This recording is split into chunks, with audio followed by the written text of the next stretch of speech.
Come on in.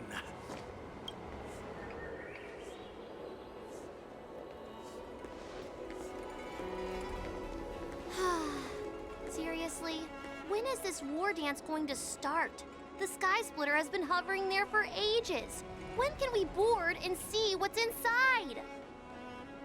Is this how long-life species live? Everything proceeds so slowly. The effectiveness of anticipation in my emotional center is at an all-time high. Oh, I need to drink some coolant. Relax. The Realm Keeping Commission will send boarding notices to all ticket holders. The Gazette said the Sky Splitter will fire a salute before the ceremony starts. I saw the schedule for the first day of the tournament. Can you believe the Ringmaster accepted 4 challenges? And he's just a kid. So, who are you betting on, Bardo? I'm betting on neither. I lost all my credits betting on Roboball games in Taikian. This time, I've decided not to rely on probability games to accomplish my target of getting rich. War dance.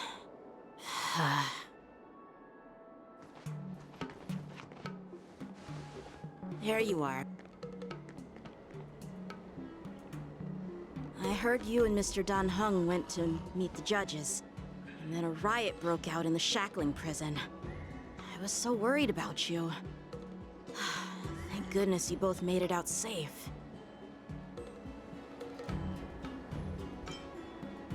Yeah, I heard them too. But I'm afraid I'll have to disappoint them. I've already reported to General Jing Yuan that I'll give up my role as the Ringmaster.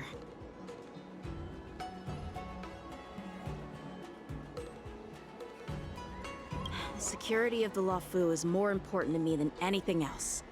I need to fulfill my duties as a Cloud Knight Lieutenant before taking on the honor of being a Ringmaster.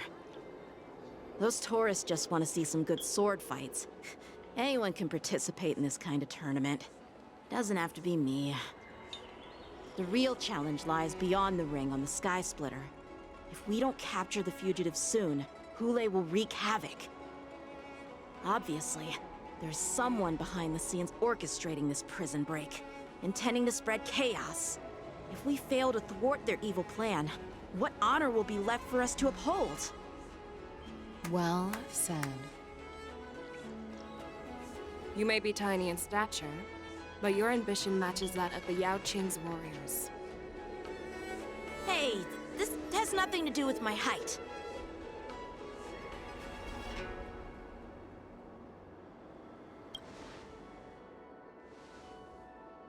Yes, I suggested to Yanqing that we find a place to have a decent meal.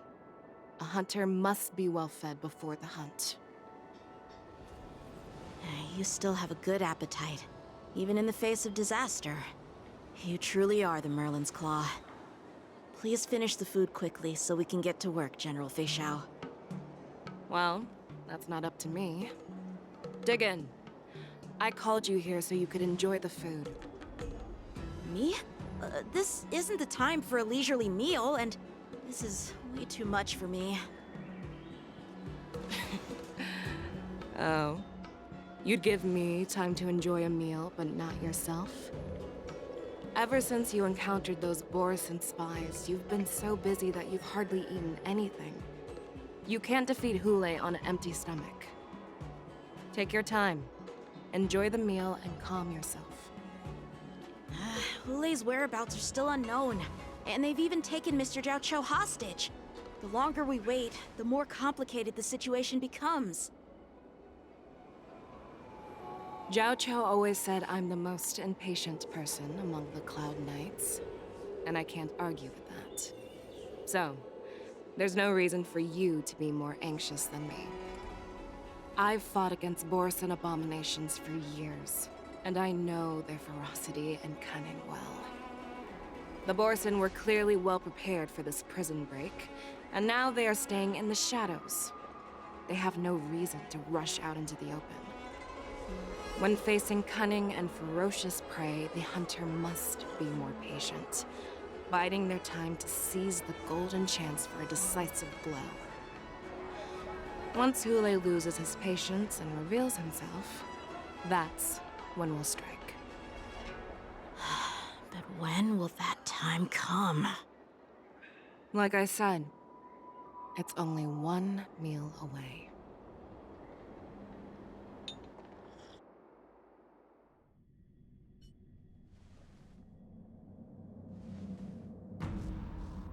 General Hua Yan, the Skyfaring Commission has finished its preparations. Do you have any other instructions? Representing the consensus between the Merlin's Claw and the Divine Foresight, I'll step in as the temporary commanding officer of the seat of Divine Foresight and oversee the Six Commission's affairs on the Luofu. What is the situation at the shackling prison? Hule made a quick escape and even sealed the gates of the prison. As of now, the Cloud Knights have re-established contact with the staff inside. The good news is the two Nameless who were trapped in the shackling prison are safe and sound. I know I shouldn't use the word great given the current situation, but I'm relieved that he and Don Hung are safe. We've lost contact with one of the messengers from the Xianzhou Yaoqing. The Borisin have likely taken him hostage. Don't worry, Yuko. Fei Shao is leading the wolf hunt operation, and you know how capable she is. I have no doubt about General Fei Shao's capabilities, General Hua Yan. I'm more concerned about the Wardens. According to the plan, the ceremony will begin in 6 hours. The Sky Splitter will be activated, and all visitors will board the ship to watch the contest. But now, with Hule's whereabouts unknown, everything is filled with uncertainty. March is right, Grandpa. I heard the escaped prisoner from the shackling prison is beyond formidable. In case anything goes wrong... So, Yun-Li, what do you think we should do? Well... I believe we should declare martial law and allocate manpower to search for the escaped prisoners. And as for the war dance, it's better to announce an indefinite delay for now. Your plan sounds solid, but unfortunately solid plans rarely get a chance to be implemented. I believe there are at least 2 parties who won't accept your approach. The first are the many travelers who have come all the way here for the war dance. If we declare martial law now, it's like declaring that the Luofu isn't safe. How do you think the outsiders would react? They'd be terrified, and chaos might ensue. The second party is the staff of the Xianzhou Luofu's 6 commissions. They've invested a lot of resources and manpower into organizing the war dance. Suddenly suspending it indefinitely would create numerous challenges for them. But of course, not everyone disagrees with your idea. Really? The mastermind behind this incident would fully support your opinion, presumably. Hule's escape and your discovery of Borisin's spies at Stargazer Navalia. Even a child could guess that these events were orchestrated. The fugitive is just one piece in the game. The one controlling the pieces wants to spread chaos and suspicion among the people on the Luofu. If we declare martial law and postpone the war dance, we'll fall into their trap and instill fear in people even before Hule actually does anything. So what do we do? We'll search for the prisoners while maintaining order on the Luofu, acting as if nothing has happened. As if nothing has happened? Yan Qing said he'd assist the generals, and now he's nowhere to be found. With the host ringmaster gone, how are we supposed to act like nothing has happened? That's why I called the 2 of you here.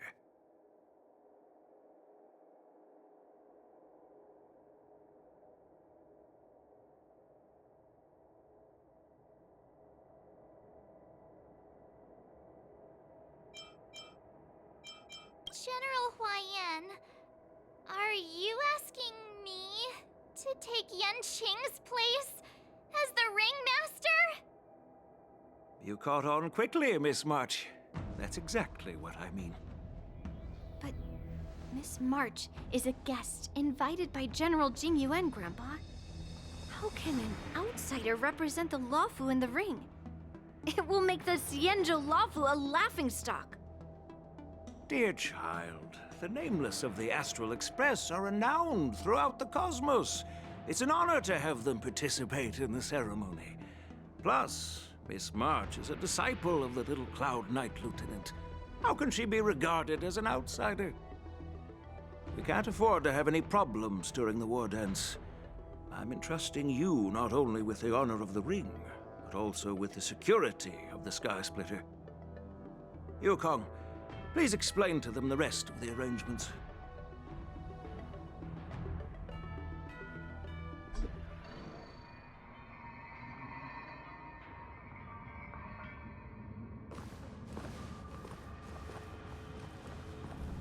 I am sorry for our improper management, and I truly appreciate your assistance, General.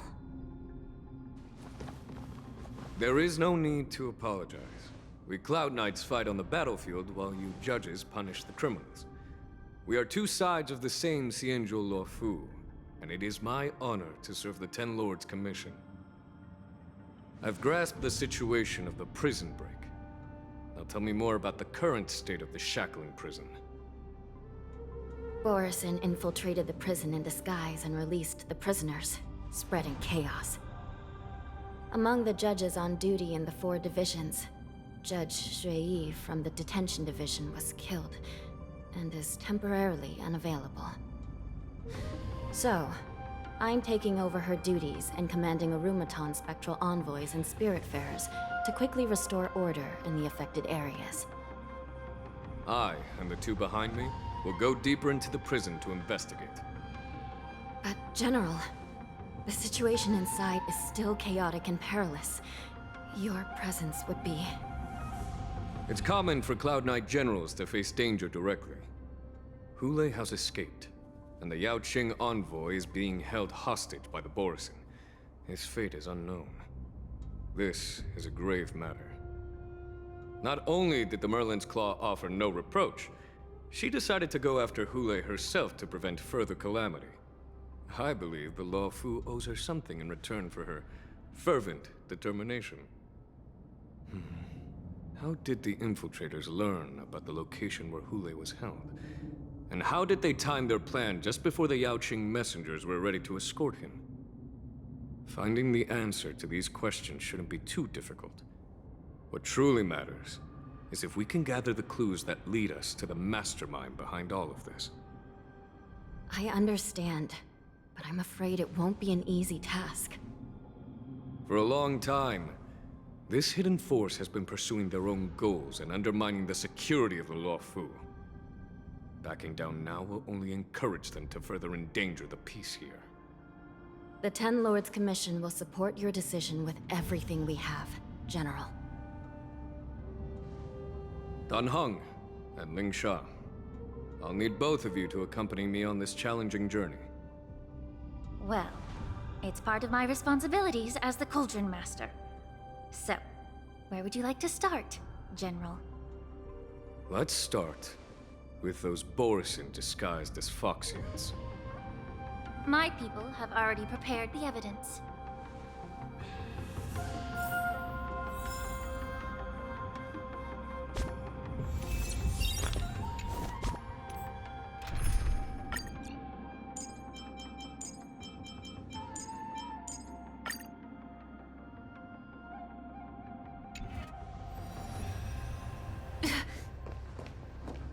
According to Lieutenant Yanqing's report, he stumbled upon a few suspicious Foxians at Stargazer Navalia. After following them, he discovered that they were actually Borison in disguise. This is one of the bodies. Looking at him now, it's hard to imagine how he transformed into a Foxian. My alchemist detected some complex ingredients in his remains, which might explain how these Borison were able to disguise themselves as Foxians. Simply put, Foxians and Borson share a common ancestry. Although they look completely different now, there isn't much genetic difference between them. This medicine allows Borson to temporarily change their shape into that of Foxians. So, in other words, if they stop taking the medicine, their true form will soon be revealed?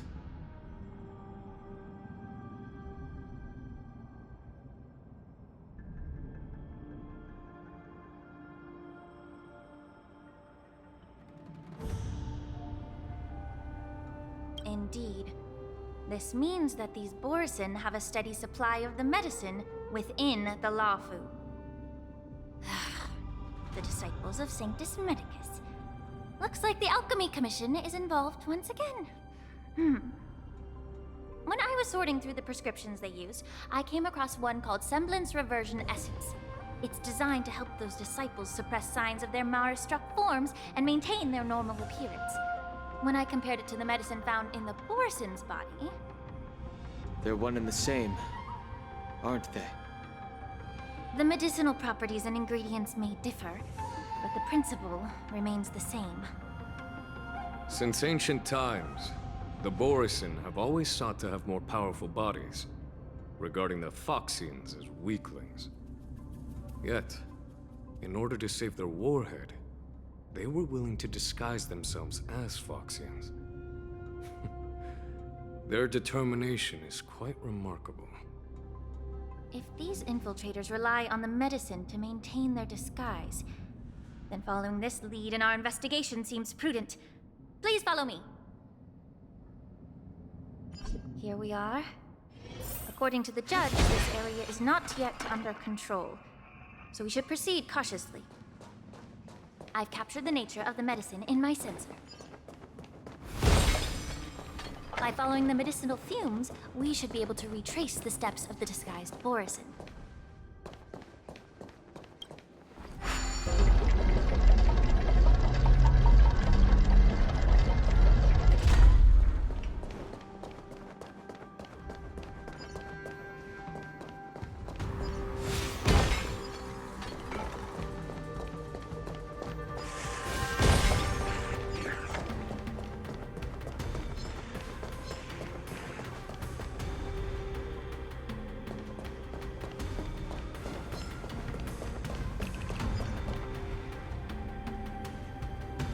Incense ascends, entwined with ethereal clouds.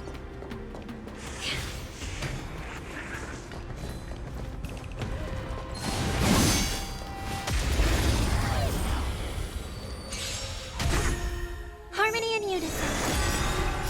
Stars echo. Not fear. Yeah.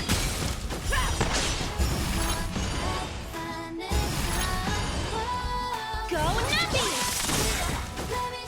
Right! Investing in victory means playing the long game! Forever triumphant! Victory is inevitable! Never hesitate!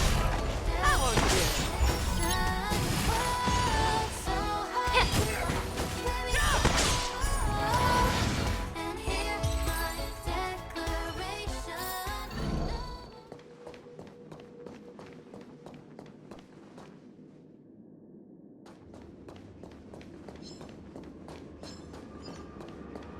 Incense ascends, entwined with ethereal clouds.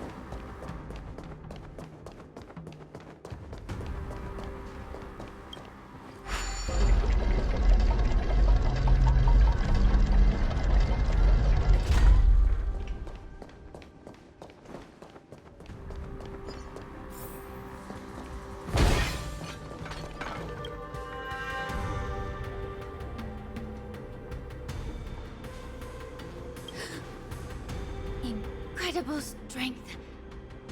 The attacker shattered this warden's bones with a single blow. Such brute strength is not something an ordinary Borson possesses. This is likely the work of Hulai. If I may be so bold to ask, is this Borson truly that formidable? I have lived a bit longer and engaged in a few more battles than you, Miss Lingshaw. To the Alliance, Borison have always been the most formidable adversaries. And Hule is a monster feared even among his own kind. With his strength, Hule united numerous Borison pacts, forming a grand army of abominations of abundance. They constantly pushed the Alliance's armies into perilous positions. Over 7 centuries ago, I followed my mentor on a campaign against the abominations. And I personally witnessed the devastation on the battlefield after Hule appeared. Even with medicinal pellets that suppressed the fear caused by his lupatoxin, countless Cloud Knights succumbed to panic in the face of his murderous aura. They couldn't even raise a hand in resistance. If the former Sword Champion hadn't immobilized Hule with her Frostblade, the outcome of that fateful battle could have been very different. By the end of the battle, only a few of us remained. The Crimson Moon cast the sheen of blood on all. Everything I saw was painted dark red. If that's the case, why wasn't the beast executed instead of being imprisoned? On the Xianzhou Jumi, the judges cast those unforgivable and nearly immortal abominations of abundance into the eternal flames of the stars, reducing them to ashes. Their so-called immortality is just a facade. I mean, nothing can truly defy death, can it? I just don't understand why the Luofu kept this tumor for so long, leading to the terrible situation we're facing now. But I guess I understand. The people of the Luofu are known for their kindness. Even when faced with the malignant tumor within the Alchemy Commission, they couldn't bring themselves to cut it out. Instead, they exiled the healer, who tried to solve the problem, to the Xianzhou Jumi. I understand if you hold grudges against me, Miss Lingshaw. I take the blame for the resurgence of the disciples of Sanctus Medicus. As for why Hule was only in prison, I can shed some light on that too. I'm just a healer. I'm not familiar with the past. I'd appreciate it if you could enlighten me, General. All right. Let me tell you more about it as we go.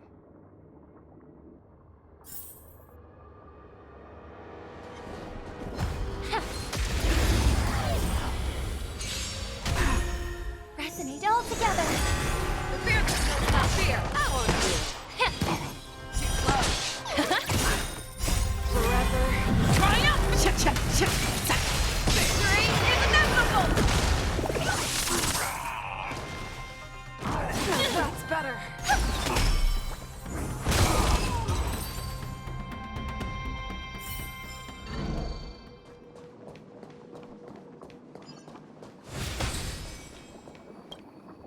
Did this Cloud Knight also take the medicine?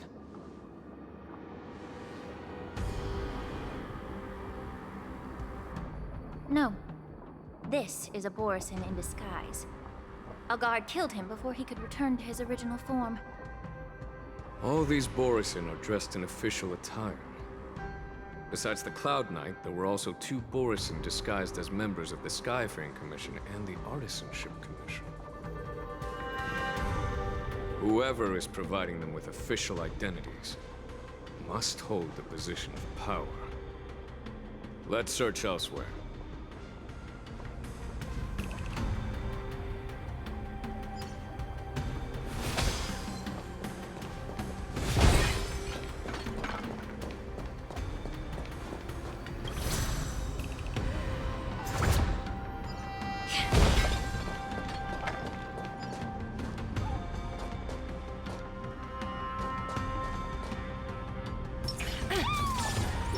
Incense ascends, entwined with ethereal clouds.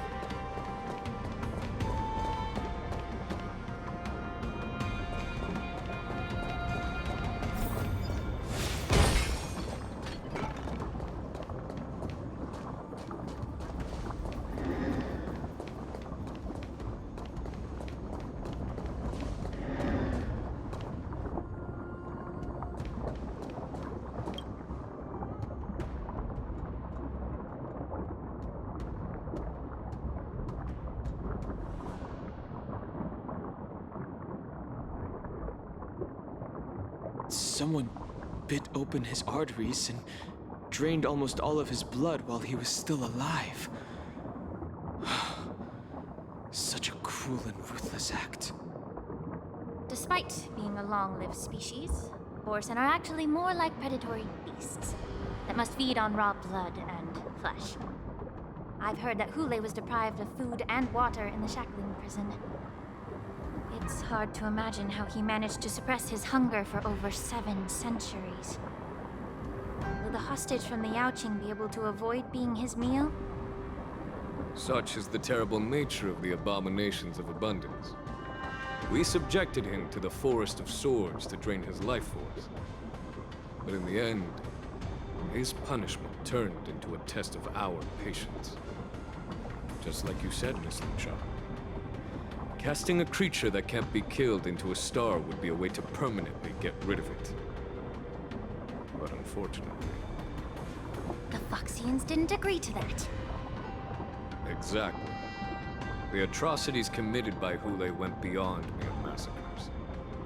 Throughout numerous wars, we made every effort to eradicate the Borsen.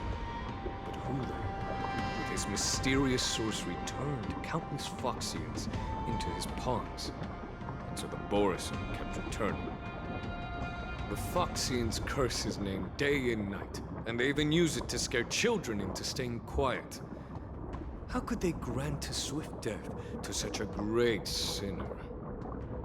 I wonder if you know why Hule wasn't taken into custody by the Foxian majority Xianzhou Yaoqing, but instead imprisoned in the Xianzhou Luofu, Miss Linshaw. As you mentioned, your mentor was an exceptional warrior and was the one who defeated Hule, an extraordinary achievement. Therefore, the Marshal placed this feral beast under the jurisdiction of the Xianzhou Luofu as an honor, I assume? It seems you have a major misunderstanding about this arrangement, Miss Linshaw. Allow me to explain it to you.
Yanqing told me that an IPC ship was attacked by Borsen.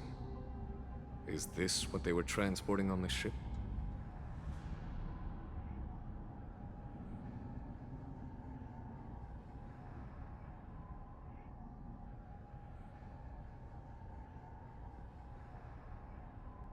Yes. The Artisanship Commission and Alchemy Commission conducted a joint examination and found that the parts of this machine are made from specially refined Borsen biotissue.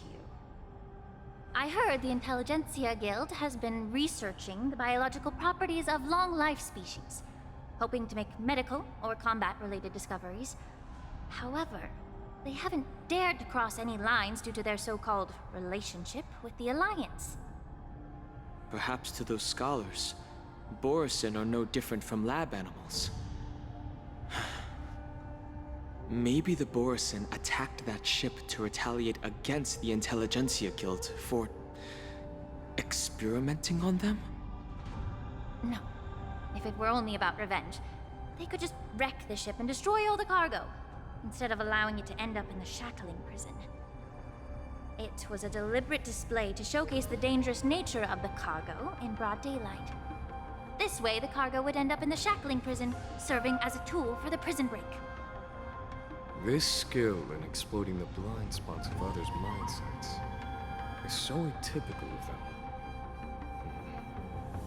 I'm afraid the IPC and the Intelligentsia Guild unknowingly became their accomplices.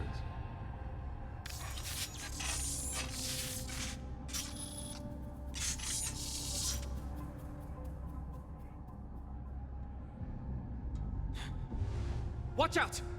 This thing is still alive!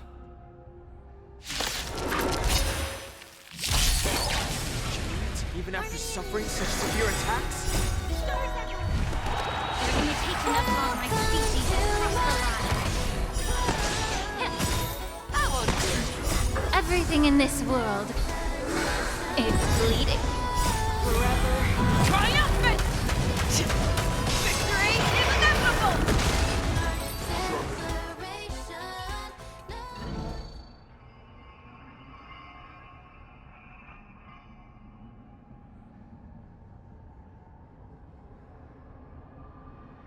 You haven't answered my question about why Hule was imprisoned in the Lafu instead of the Yaoqing, General. You've been reserved in your response. Could it be that such an arrangement wasn't an honor? The reason why the Marshal didn't leave Hule on the Yaoqing lies in the very mech in front of us. Are you suggesting that there are people trying to understand Hule's secrets and use them for their own purposes? Just like with this mech? Well, I understand. I've heard that the Foxians on the Yaoqing share a bloodline with the Borson. And just like the Borson, some of the Foxians there experience an uncontrollable insanity called moon rage. The Marshal believed that this would be inhumane and no different from what the Borson did, so... Exactly. While Borson see moon rage as a blessing that unlocks their true potential, Foxians see it as an inevitable curse within their bloodline. Countless healers of the Yaoqing have attempted to unravel this mystery, but to no avail. Why can Borson control the power of moon rage? Can we Foxians break free from this curse? These questions were asked frequently. Each questioner had good intentions. But the road to catastrophe is paved with good intentions. To the Foxians of the Yaoqing, Hule was not only the warhead of the Borison, but also a monster that could be the subject of much research.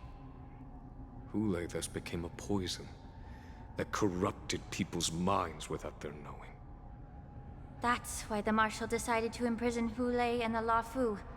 It wasn't an honor, but rather a warning. Because such selfish pursuits in the name of good intentions once led to a tragedy on the Lafu that served as a warning to future generations. This edition of Imbibitor Lunae. By imprisoning Hule and the Xianzhou Lafu, the Marshal both suppressed the dangerous intentions of the Yaoqing Foxians and warned the Xianzhou Lafu to refrain from repeating its mistake. That was a necessary trade-off. The Xianzhou Alliance is not solely about the Xianzhou natives. Only when all three races, Foxian, Vidyadhara, and Xianzhou natives, form an alliance, will there be a promising future for all. Thank you for enlightening me. Was it for the same reason that you traded off my mentor to the Xianzhou Zhuming, only to stand idle and allow the resurgence of the disciples of Sanctus Medicus? You said that I couldn't bear to cut out the malignant tumor within the Alchemy Commission, but instead exiled the healer who tried to solve the problem to the Xianzhou Zhuming. But did your mentor tell you her good intentions led her to perform certain healing arts on Dun Hung, who had just finished his hatching rebirth, so that he would regain the memories of his past life What did you just say? She believed that restoring the High Elder's knowledge of his past life would allow the Videodora to resume their duty as the guardians of the Ambrosial Arbor, quelling the strife within their clan and bringing everything back on the right path. But just as I mentioned earlier, the road to catastrophe is always paved with good intentions. Since then, the 6 charioteers decided that the Alchemy Commission would no longer have a cauldron master. Until your arrival now. If that's the case, I should thank you for protecting my mentor by exiling her, General. Quite the contrary. I should be the one thanking you. Thanking me?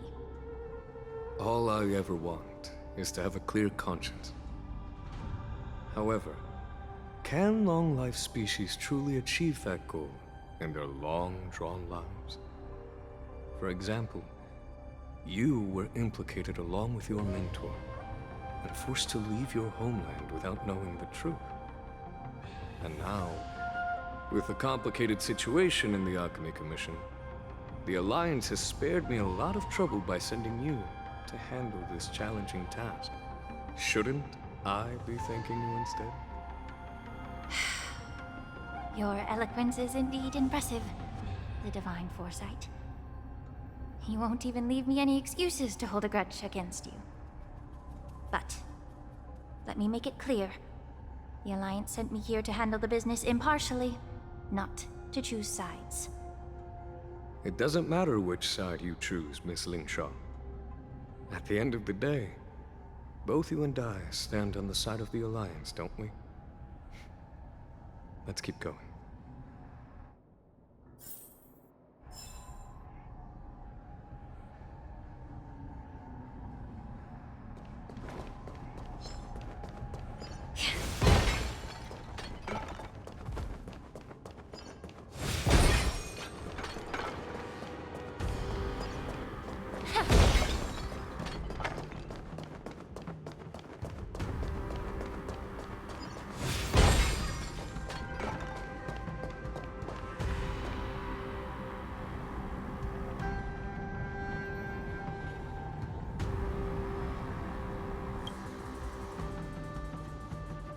These Mara-struck soldiers don't appear to be escaped prisoners.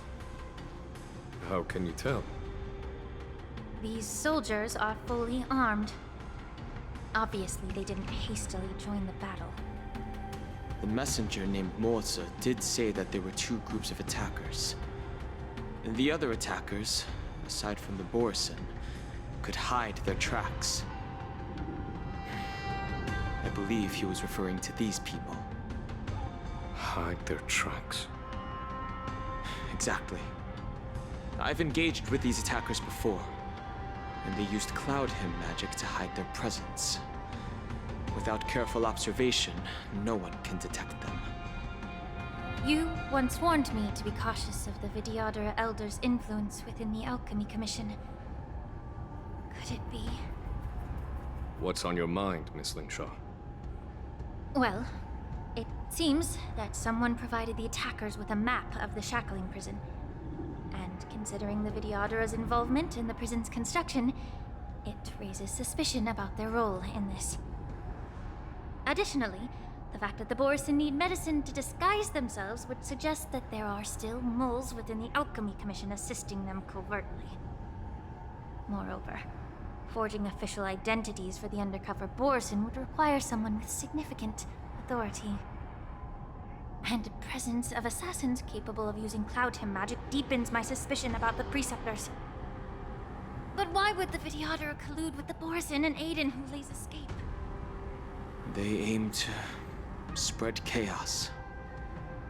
They believe that only in chaos can they regain their former power and influence. Since this edition of Imbibe de Lune, the once proud dragon race has been powerless, watching their influence wane.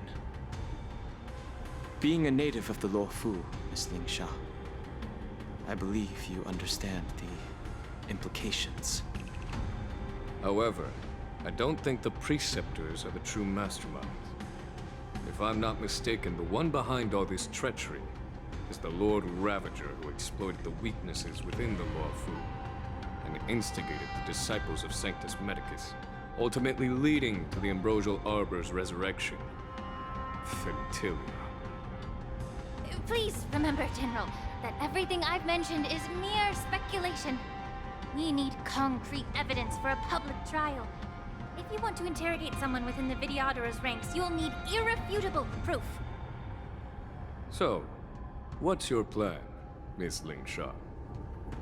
I'll send an invitation to the Preceptors. An invitation? The Preceptors have been inviting me for a personal meeting since my arrival on the Luofu. Now, I'll send them the remains of these Mara-struck soldiers and the route map I found in the prisoner's possession. Then, I'll ask them to meet me at Scale Gorge Waterscape. I'd like to hear their explanations. Good idea. If I were to take action, it might alert the true mastermind. I trust you to handle this matter, Miss Ling Sha. The internal affairs of the Videodara should remain under their jurisdiction. And don't worry if things don't go smoothly. Once the wolf hunt operation is over, the hidden truths will come to light. Speaking of the wolf hunt operation, I'm truly worried about the Yaoqing messenger who was taken hostage. Hulei was starving in the shackling prison for centuries. I don't know if the messenger can survive in that wolf's clutches. May Rainbow's blessing keep him safe.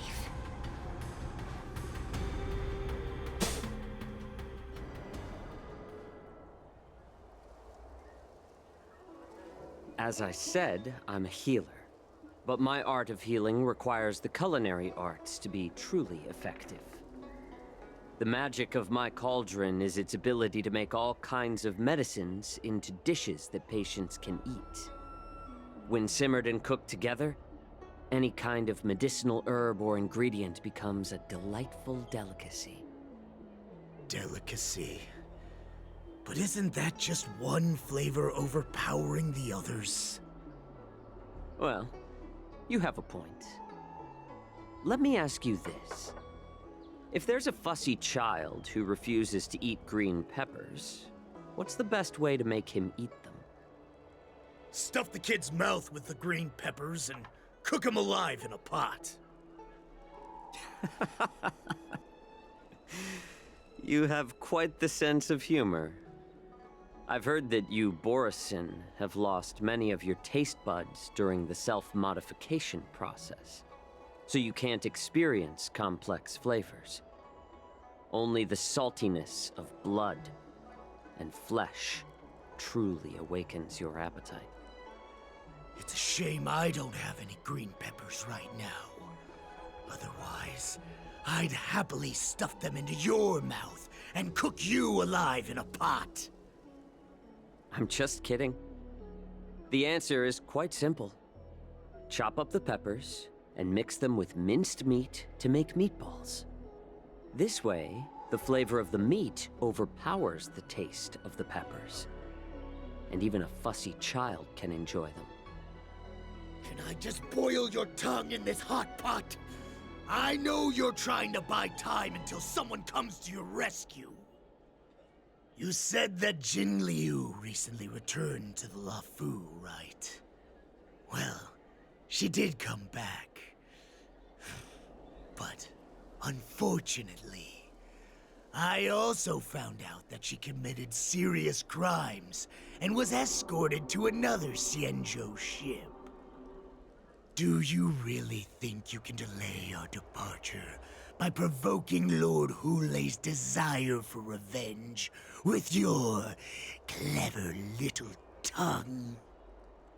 You see Borisin as savages who know nothing about the Xianzhou, but in fact, we know all about your tracking tricks. Like the jade abacus you're carrying, and the side cranes in the sky. The more hope you hold in your heart, the greater your pain will be when death comes. I wonder if you can maintain your composure when I tear your throat open. His composure is only a temporary effect of the medicine. And it will wear off soon, right? Lord Hule. Oh, you pathetic Foxians. For thousands of years, we were the ones who allowed you to live, and who granted you civilization. But in the end, you chose to betray us for the freedom promised by the Xianzhou people. But it's all right. As long as you catch the scent of your masters, you obediently return to us. No matter how far you run away.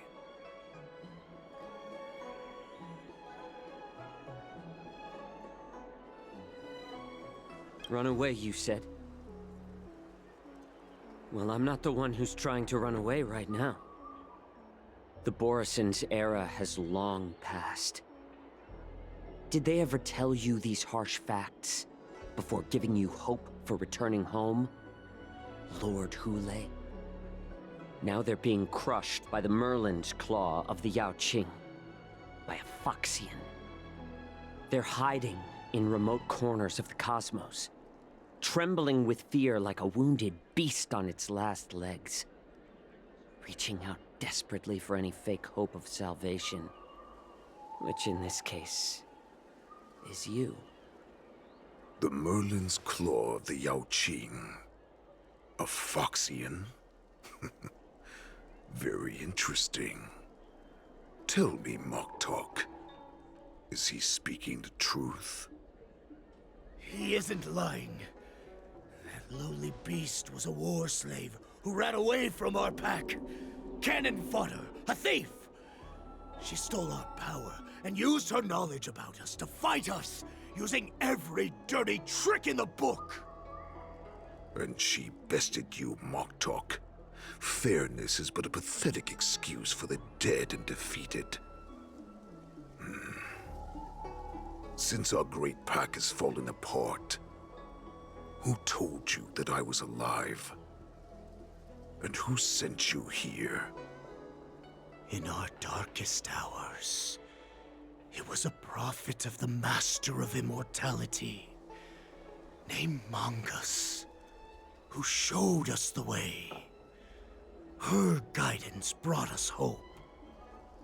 This prophet, Mongus, what does she want? The prophet made this proclamation. The Borison have been divided for too long, and only your return can unite all the packs, restoring us to our former glory. That's when we learned that you were still alive. It must have been a manifestation of the Master of Immortality! And the prophet told us that the Foxian general of the Yaoqing would take you to her ship during the Lafu's war dance, and that it would be our best chance to infiltrate and free you from your prison. And just as she said, we did it!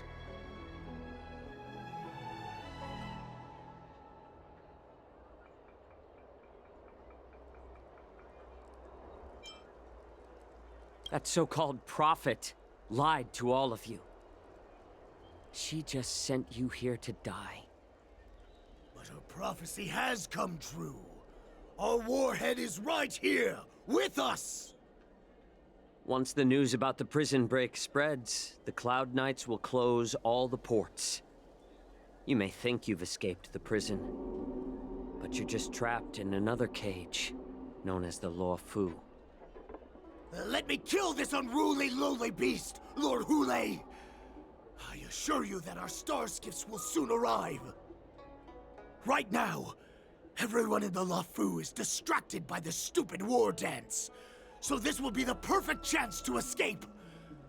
Once you've returned to your territory, your revenge against the Xianzhou ships will be within reach. Perfect chance to return to my weak and shattered pack at the mercy of a ridiculous false prophet. and become a mere puppet in her clutches.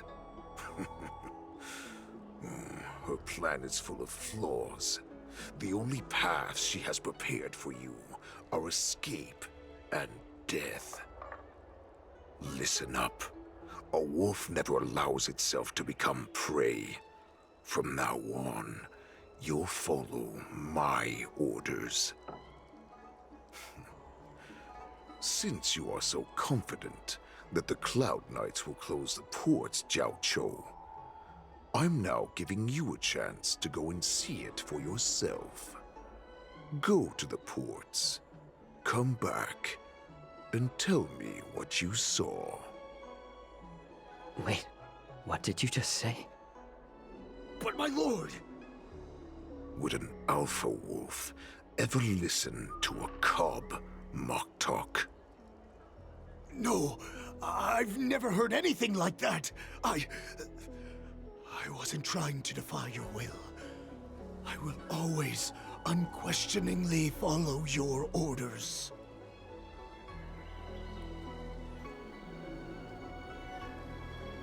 I'm offering you a once-in-a-lifetime opportunity. Don't you want to run away, Jiao? You will come back.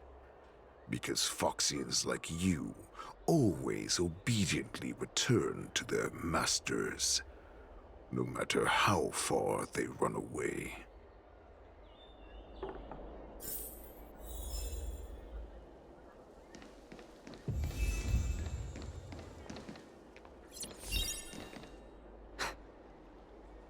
I can't believe he actually let me go. What game is he playing? Perhaps I can try to warn the Cloud Knights. No. Perhaps I can just escape.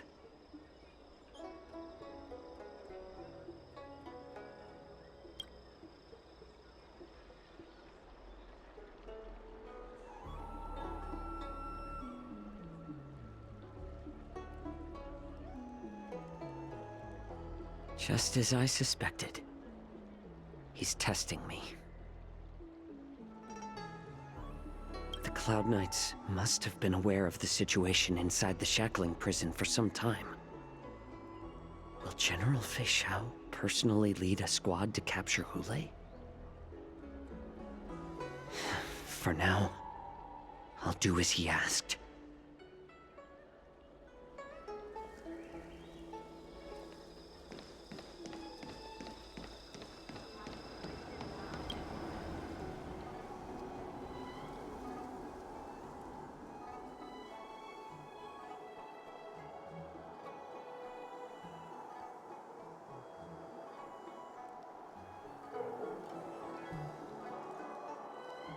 Would you like to board my star skiff?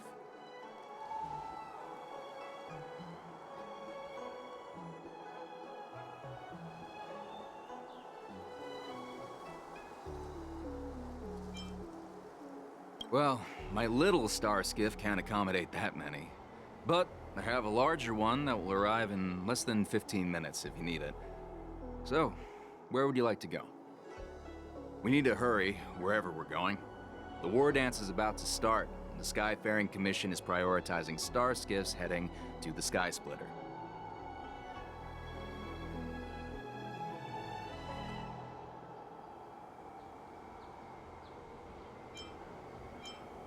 Keep what quiet?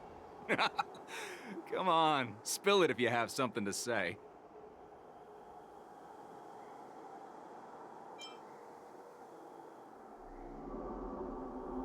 Realm Keeping Commission? It's right up ahead.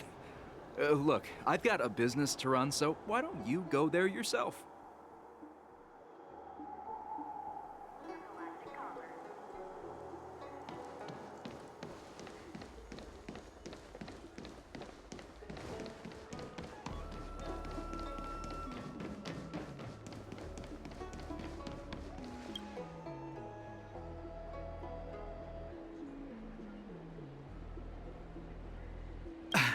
I'm sorry, but the Realm Keeping Commission Chancery is currently closed. All the officers and officials have been reassigned to assist in the war dance.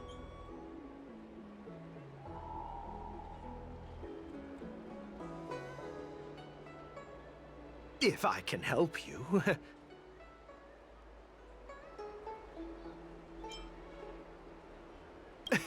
Hi, do you need my help, messenger from the Xianzhou Yaoqing? Borisin are hiding in the Exalting Sanctum. You must deliver this news to the Cloud Knights. Borisin? Here? Are you serious? These Borisin are disguised as Foxians. Please warn the Cloud Knights immediately. Will you please wait here for a while? I'll find a soldier.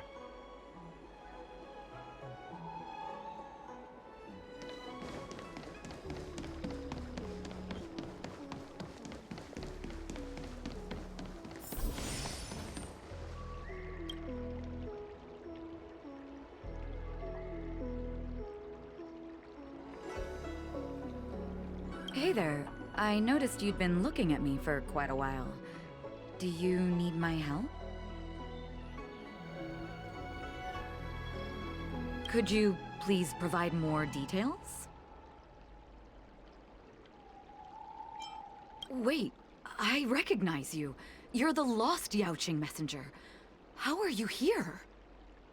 I was brought here by the Borisin. Please make sure to report this news. All right, I'll call for reinforcements.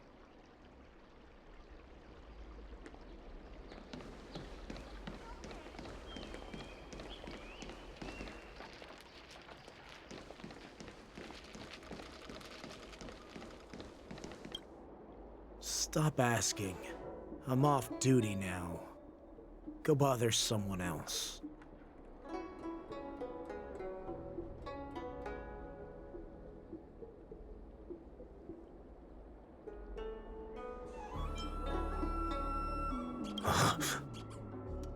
You're not one of us, but I smell a familiar scent on you.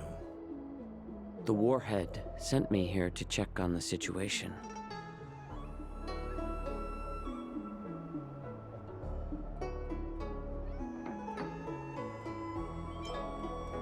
Not yet.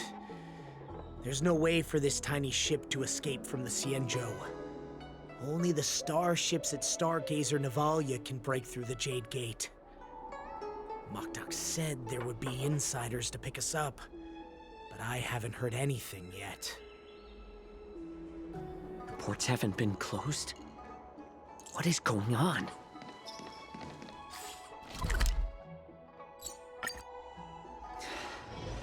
Stalling won't help. It's time to confront Hule and see what tricks he's up to.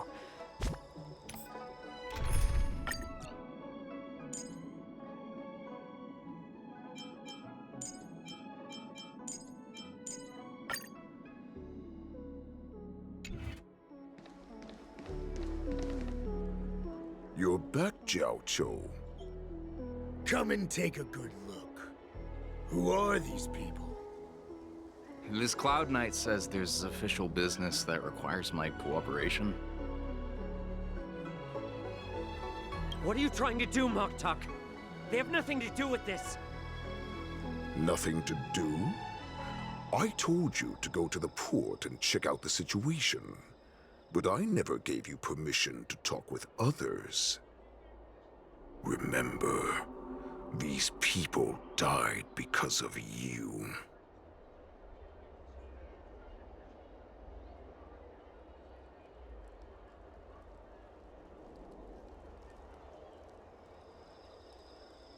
You want to prove to me that you hold everyone's lives in your hands, right, Hule? Oh, exactly as you said. So, have the Cloud Knights closed the ports? No. They don't want to publicize my escape. I understand. It's no surprise, for fear is more deadly than claws and fangs. Especially during a festive time like the war dance. What lurks here is not a group of fugitives, but rather a pack of wolves amidst a flock. My cubs are hungry, ready to feast on flesh and blood, reveling in your fear. Your calm facade will soon crumble. I can tear through it and expose your pathetic bones anytime. There's no escape from me, Jiaoqiu. Of course, you can try your luck and believe that your wits will save you. But remember, you're not the only hostage in this city. If you try anything funny, innocent people will die because of you. Now, let's talk about the Foxian general you serve. Moktok says she's here for me, which means she'll be hunting me herself. Before the hunt begins, I need to know my opponent. You can refuse and play tough, or you can cooperate and save us both some time, healer.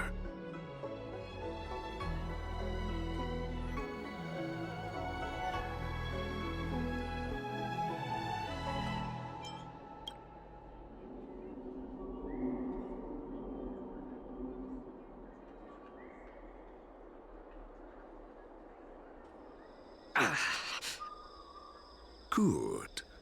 At least you didn't try to draw attention with a scream. That way no one will die in vain. But remember, the next time you refuse me, I'll crush your healing hands, then your knees, then your spine. I'll dismantle you piece by piece, until only your silver tongue remains for you to speak. Fine. I'll tell you what you want to know about her. But I expect something in return.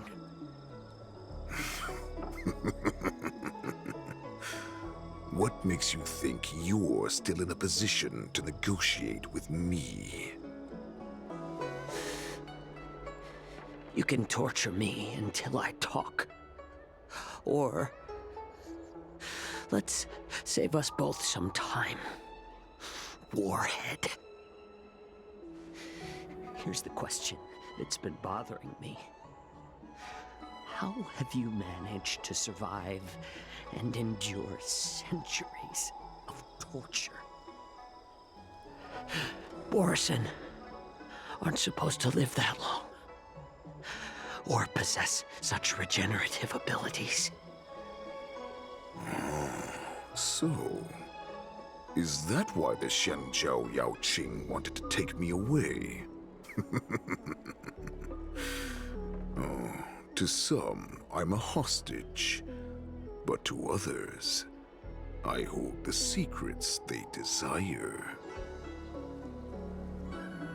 Oh, I still remember. In the early years of my captivity, the Foxians came and went. They extracted my blood and marrow, trying to unravel the mystery of moon rage. They wanted to conquer their fear of the Borison and free themselves from their bloodline. Unfortunately, they failed to uncover the secret. So, they resorted to the most brutal punishments they could imagine. Some seek power to destroy their enemies, while others seek power to become their enemies. Which one are you, Jiaoqiu? Ah, I see. You're the most pitiful of them all, healer of the Yaoqing. You seek power to share it with others and do good. Well, then let me tell you the answer you seek. In our ancient legends, Duran, the ancestor of the Borison, was dissatisfied with his limited lifespan and power. He yearned to dominate the skies and become the master of all the stars. To achieve his goal, he sacrificed the lives of countless Borisin and Foxians, pouring them into the spring bestowed by the Master of Immortality. Through a form of genetic sorcery, the water gave birth to a miracle. The lunar embryo. Duran ascended the birthing bed and obtained what he desired. A heart in the shape of a deep red full moon. He cut open his chest and replaced his original heart with this crimson moon.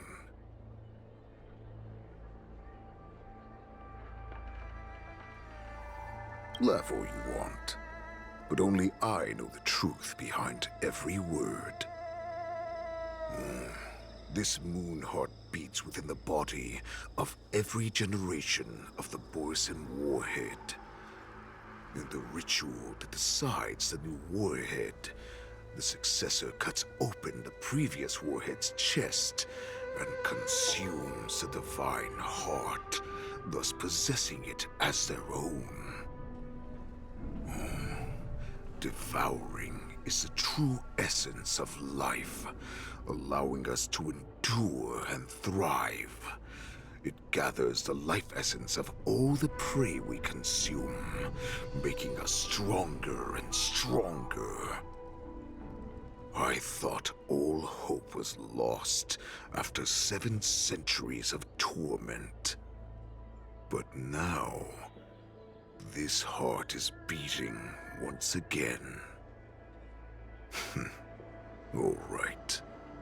Now it's your turn to tell me everything about the Merlin's Claw. Jiaoqiu, I found you.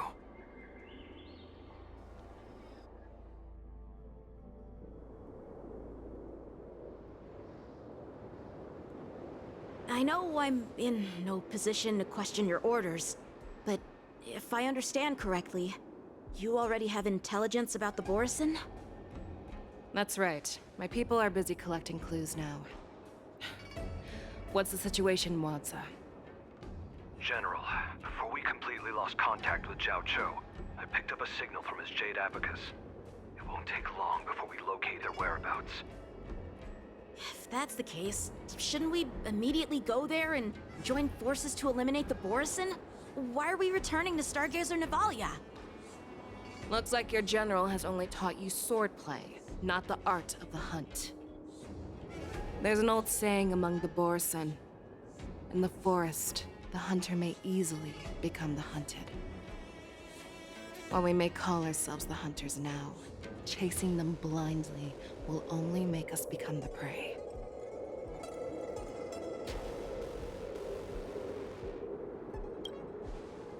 Are you joking, General? He's just a wolf who's been imprisoned for 7 centuries. Even with his accomplices, they're no match for us numerous Lawfu Cloud Knights. How could he consider us his prey? Do not underestimate the enemy. Hule is not an ordinary Borisin that can be easily killed. The advantage in numbers means nothing when we face that monster. A vicious beast who hasn't tasted blood and flesh in 7 centuries is now lurking on the streets of the Lawfu right before the war dance. This is what makes the situation treacherous and unpredictable. To him, the lives of ordinary people are just meat, ready to be devoured at any moment. Exactly. That is why we must succeed in our first strike, or the situation will spiral out of control. You've heard of this military tactic, right? When you surround your enemy, leave one side open for them to escape. A skilled hunter must be well prepared, waiting for the prey at the most advantageous position.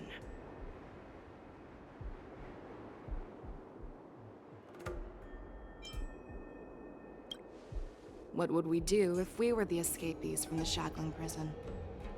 While we can disguise ourselves and blend in with the crowd, we don't plan on staying here for long. In this case, what do we need most now?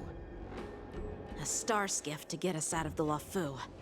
The Borison we discovered at Stargazer Navalia were actually preparing a vessel for their escape.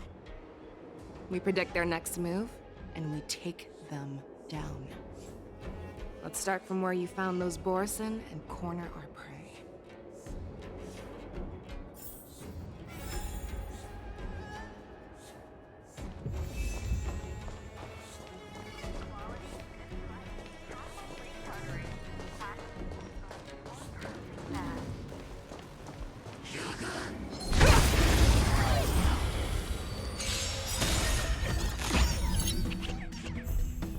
Resonate all together. The fearless knows not fear. Too slow. Forever triumphant. Victory is inevitable.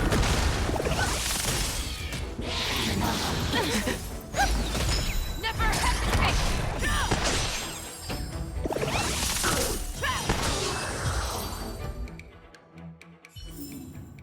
Yeah, it's over already. Fast enough.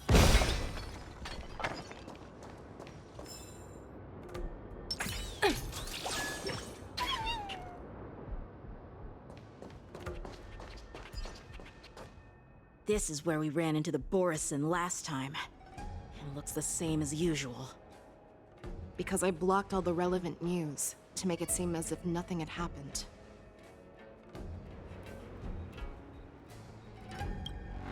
Losing contact with their accomplices preparing the star skiff will surely put them on guard. However, the more well-prepared a plan is, the longer it takes to adjust when it's disrupted. If any Borison wants to stick to the original plan despite the risks, they'll surely come back to Stargazer Navalia to check the situation. Are you suggesting that there are Borison here at Stargazer Navalia right now? This is an automated area, so don't you think that there are a bit too many people here today? First, look at those two Skyfaring Commission staff members.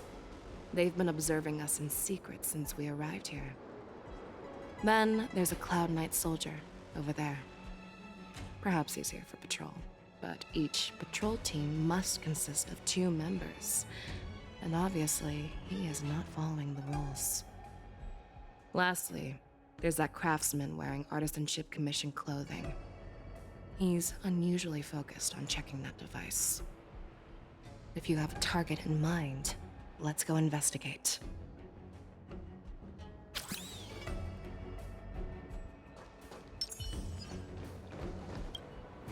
Who are you? Don't you know that Stargazer Navalia is on lockdown now? Hey, chill out. They're just a few lost tourists.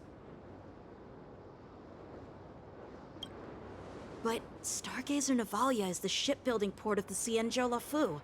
If the Skyfaring Commission called for a lockdown, there should be official documents proving it, right? Official documents? Of course there are. The Cloud Knights are aware that some people have infiltrated this port. That makes perfect sense. So you're now investigating the Borison? Yeah, we've received orders from the higher-ups, so we've blocked off this area to prevent any interference with our inspection. Thank you for your understanding.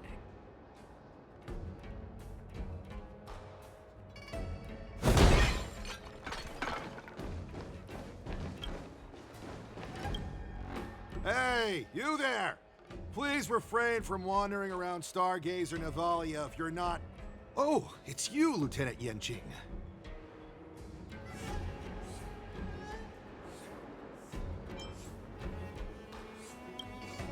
I'm an official staff member assigned to investigate a peculiar issue. A peculiar issue? Yeah, we've had some unscheduled star skiffs being constructed at this dock in Stargazer Navalia. Could there have been an error in the production planning for the assembly line? This is just weird. I thought all the pending star skiffs from before the war dance had been scheduled already. I'm sorry, but I need to focus on my work right now. If you have any questions, we can discuss them later.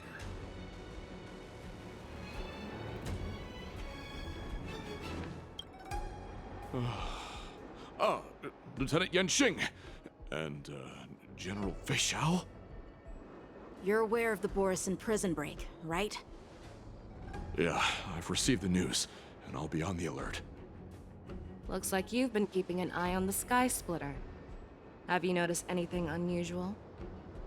No, everything is normal on the ship. Nothing out of the ordinary.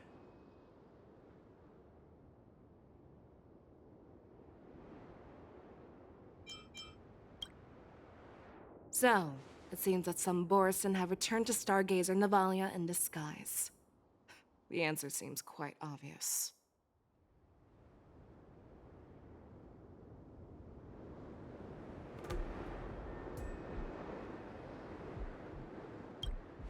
That's my suspicion as well. Remember when I mentioned that the Cloud Knights blocked all relevant news to make it seem as if nothing happened? Stargazer Navalia is not under lockdown. But on the contrary, those staff members use Stargazer Navalia is on lockdown as an excuse to persuade us to leave. This contradicts the Cloud Knights' plans. Their flimsy disguise has been exposed. Even if they try to hide, there's no way they can escape us.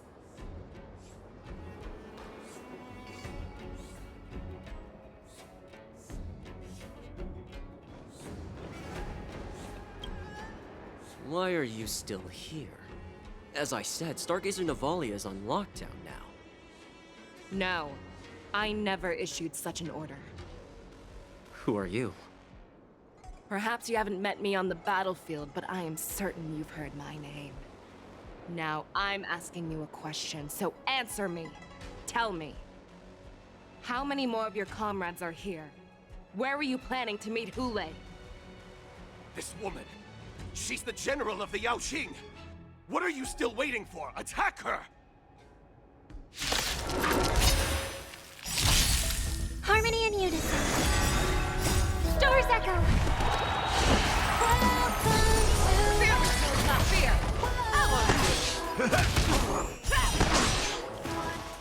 Go Nubbies! Right! Investing in victory means playing the long game! Forever. Triumph! Victory is inevitable! Run! Tell Lord Moktok about this!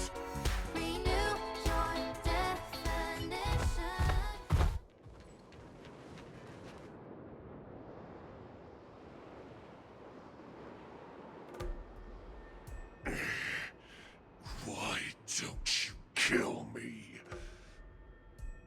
Because I need answers. You were our war slave, so you should know us descendants of Duran. You want me to talk? Fine. Try whatever you want, but I assure you, you won't get anything from me. Only fangs and blood. If I were to do that, I wouldn't be any different from you. I am the arrow that pierces the wolf's heart. I grant you a swift death. That's exactly what I desire. Wolves that leave the pack are prepared for the fate of never returning home. But sadly, you didn't catch my partner. He will alert them. Before you close your eyes, you should know that I allowed him to escape. Because he will lead the Cloud Knights to Hule's hideout.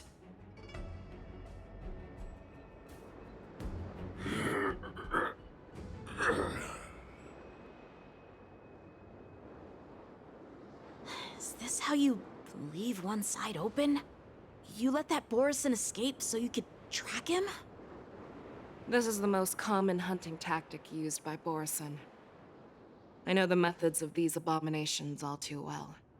They always leave an escape route for their prey, allowing them to flee, and fear. Then they chase them like it's a game. Borson get great satisfaction from the last struggles of their victims. Have you witnessed these things firsthand? That guy called you a war slave. What exactly have you experienced? Well, just a hazy past that I can barely recollect. Long ago, I was one of them.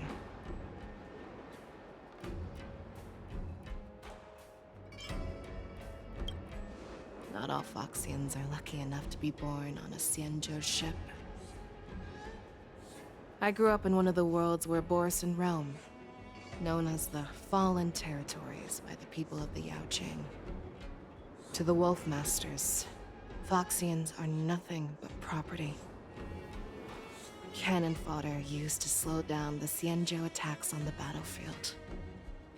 But you survived. And not only that, you became the general of the Yaoqing.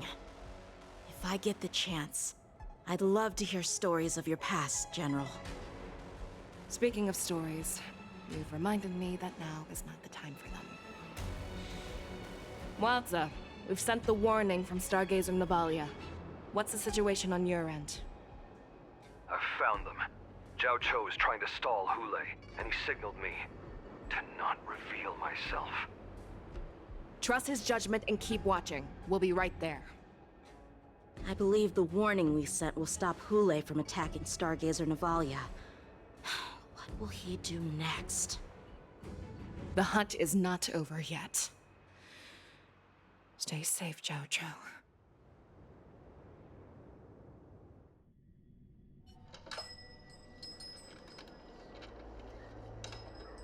Please, save me. I want to live. Doctor! Xiao, find a medical ingenium and give that kid a shot! Hurry! I see. How's the front line? The Borson Beast ships have already landed on the Fenghu. It won't be long before this place is overrun as well. What about General Yueyu? Any news from her? I'm her healer. I should stay by her side at a time like this. She asked me to tell you that she's not coming back. She must protect the Cloud Pier telescope. General asks you to save that kid. The girl fought desperately just to bring us all back here alive. I've never seen such a brutal fighting style. Her body, it's like she was split open. Just like... Oh, her blood pressure is dropping. Do you hear me, Xiao? Loud and clear. Get me some tumble dust. We've got to start the operation right now. I will bring her back. Is that why you're so determined to learn my secrets?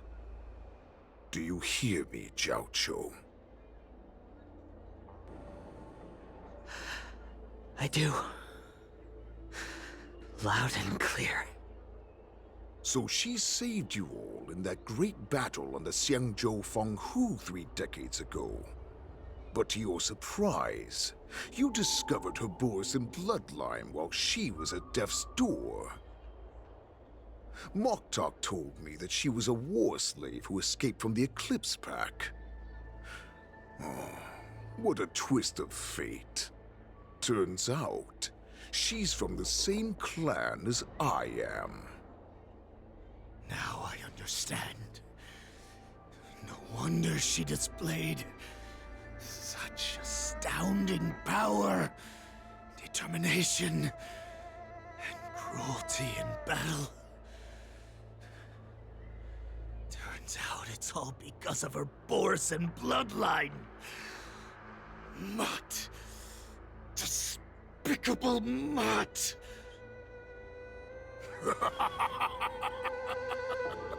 And she used the gift of her bloodline to destroy the Borson.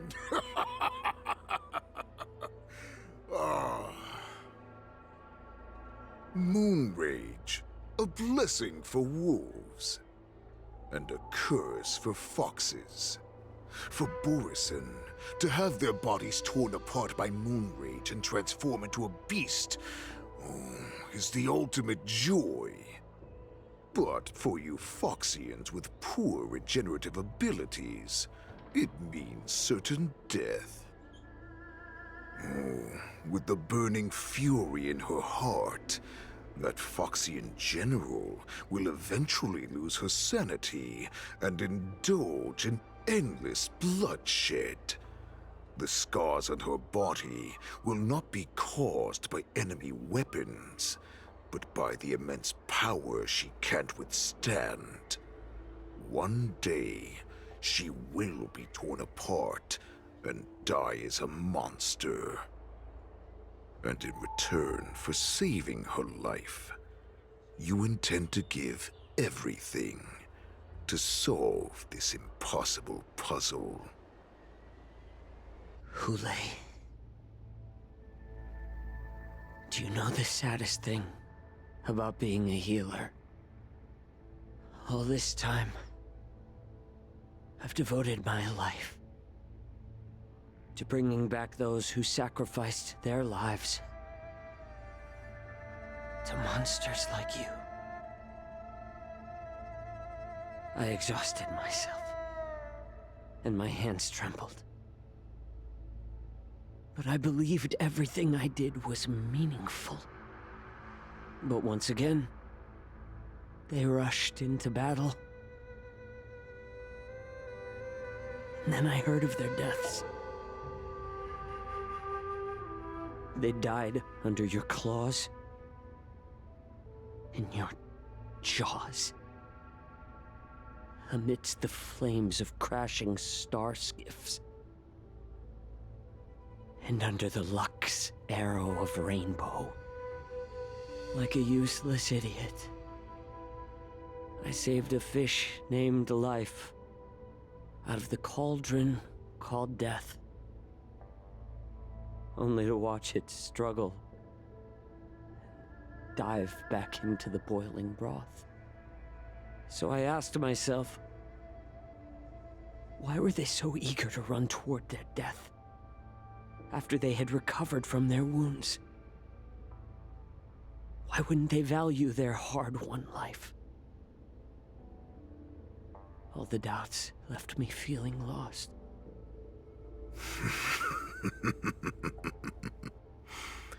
I can smell your desperation, all the way down to your bone marrow.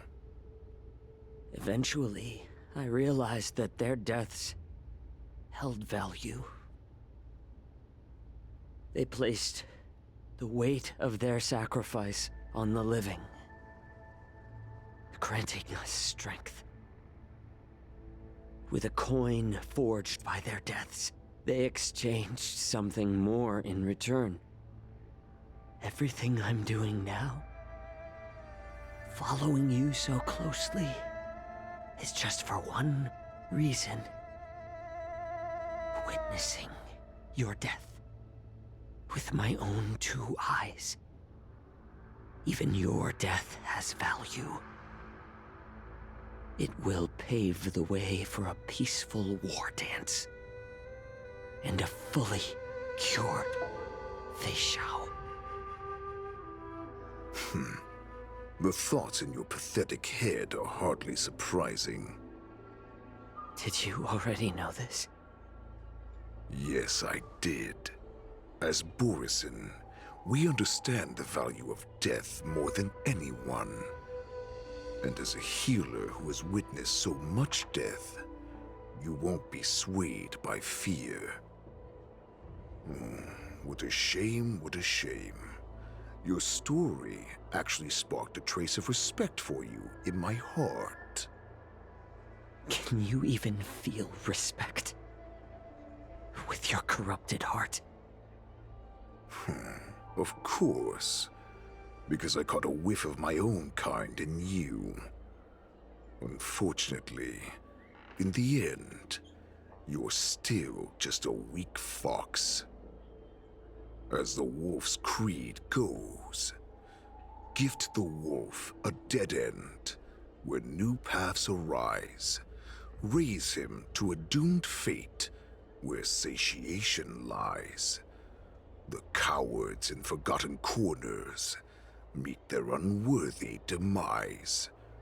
Yet the valorous in brutal battles embrace their eternal prize. That's why I'm keeping you alive for now.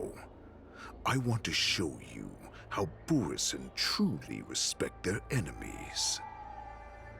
We will consume your flesh and blood, nourishing our own.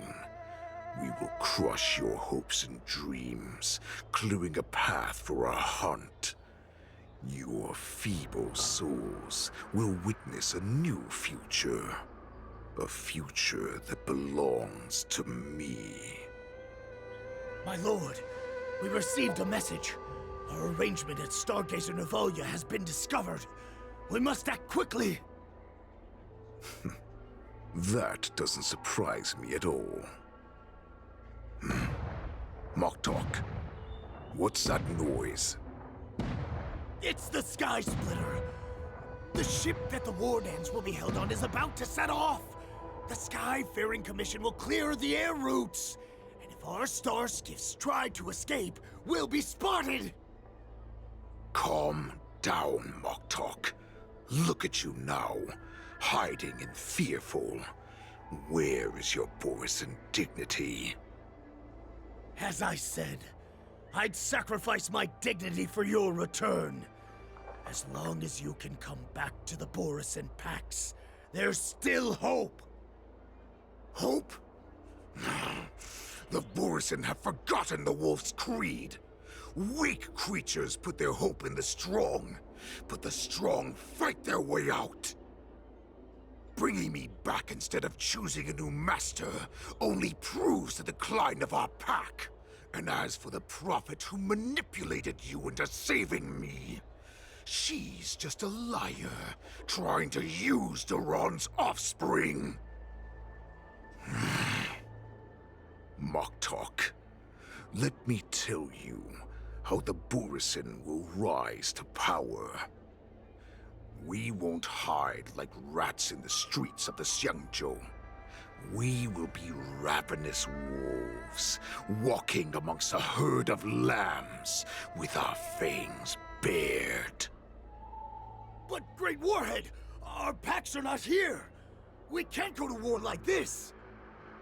Our packs are not here. Wherever I go, everyone is the pack. Stay away! Just don't come any closer! No!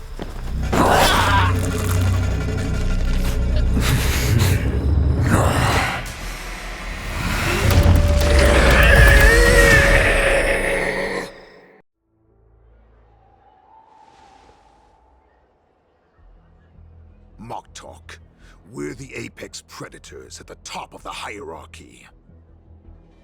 As wolves, we create fear. We don't become servants to it. If you're blind to the path, I will be the crimson moon that lights the way for you. Share my crimson blood with our brethren. Use it to infect those Foxians and strike fear into their hearts. Now, you devious monkey, come out and face me. Chow Chow. Melissa. Run. No, he can't run, and neither can you. You've come at the right time, monkey of the Yaoqing. Tell your general. Tell her that I will unleash a massacre here, drowning the Xiangzhou La Fu in blood. From this moment on, wolves bearing my blood will hunt on every street, feasting on the followers of that devilish archer. Follow me, my cubs. We shall stride among the prey. Give the wolf a dead end, when new paths arise. Raise him to a doomed fate, where satiation lies. The cowards in forgotten corners meet their unworthy demise. Yet the valorous, in brutal battles, embrace their eternal prize.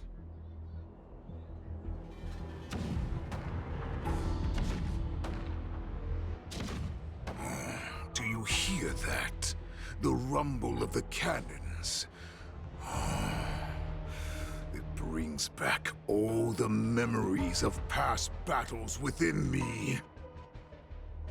My return will bring back the Wolf's Creed. In my own way, I shall save our weakened pack and restore it to its former glory!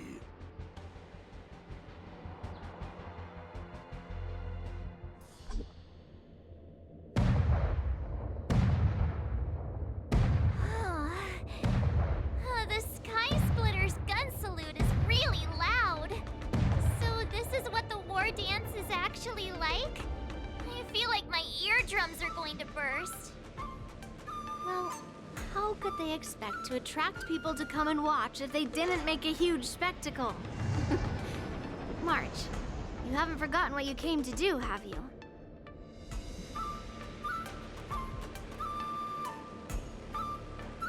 Who am I? Where am I? What am I doing here? Look around you. Do you remember anything? Memories of falling from the sky into Tychean Stadium have come flooding back to me. We came to compete, didn't we? Great. You've finally gotten your memory back. And I can put down old memory. As the saying goes, the disciple takes the toil of their master. Remember, you are here under the identity of a Lawfu Swordmaster, taking the place of your no-good Master Yenqing as the Ringmaster. But what am I supposed to do if my opponent for this round is super talented and just wipes the floor with me in seconds? I'm still a beginner in swordplay. I don't know where I got the confidence when I agreed to help General Huaiyan.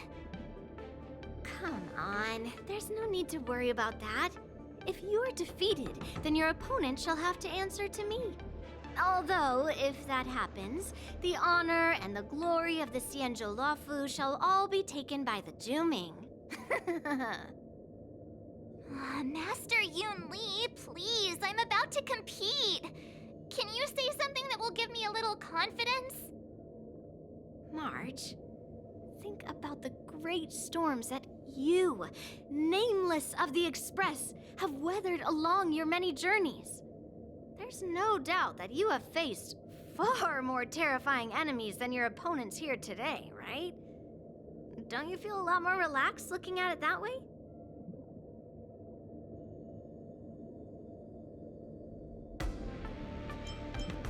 I've trained hard in the art of swordplay over these few days. It's time for me to get in the ring and prove myself. Let's go!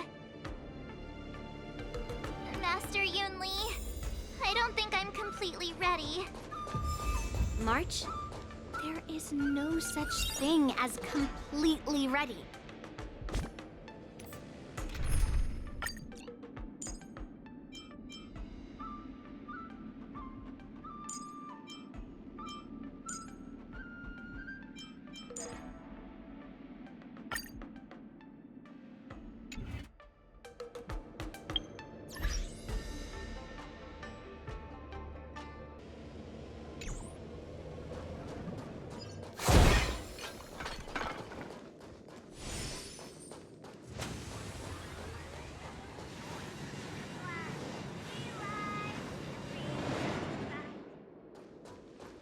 Miss Yun Li, Miss March. This way, please. I was informed of your arrival by Madame Yukong and came to greet you personally.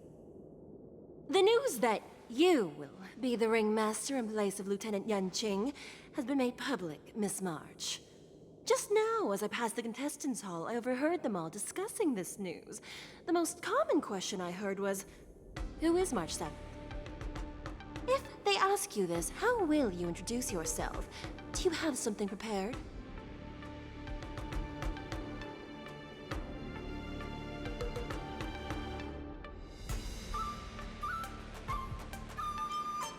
March 7th! The invincible March 7th! Next time you try to bluff like that, at least make it convincing. I see you are both quite relaxed. Impressive, given the imminent danger you face. Miss Yun Li's contestant information was registered for the war dance a long time ago. However, as a last-minute entry, the Skyfaring Commission has taken care of the necessary procedures for you, Miss March 7th. Please, follow this path. The contestant hall is just up ahead. Thank you, Miss Shikwe. Come, let's take a look around the contestant hall.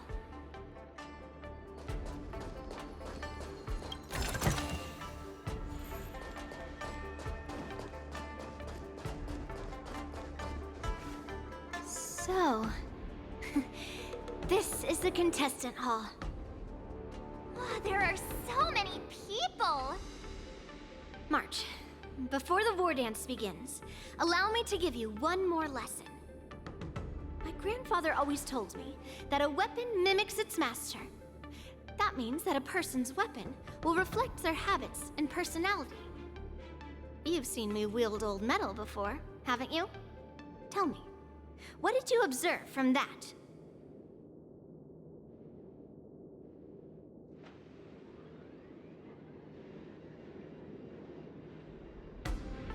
Master Yun Li's old metal is taller than a person. Being able to wield a weapon like that must mean that you have ridiculous strength, right? Observing the weapon that your opponent uses, assessing what kind of battle skills they excel at, and where their weaknesses lie, is the key to victory in battle. A shockingly heavy sword like mine, for example, is obviously not suited for a long, drawn-out battle. So, it would be best to find a way to drag the battle out. Why would you tell me your weakness? That's the only way to ensure that we have a fair fight, don't you think? I don't want to see you go and lose to someone else, after all.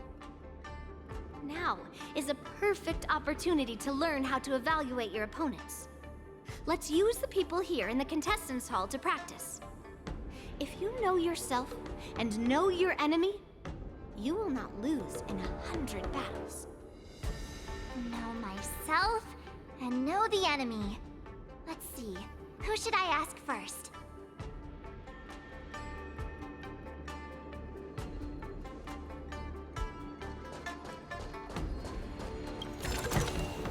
Oh, shiny! Ooh, sparkly.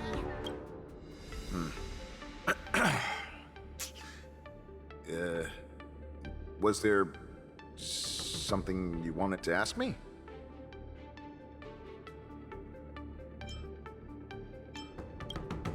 Ah, yes. Yeah, this is just a regular Cloud Knight Devastator glaive. Oh, I understand what's going on, Miss March 7th and Miss Yun Li. I'm actually not a contestant. I'm just here as a security guard.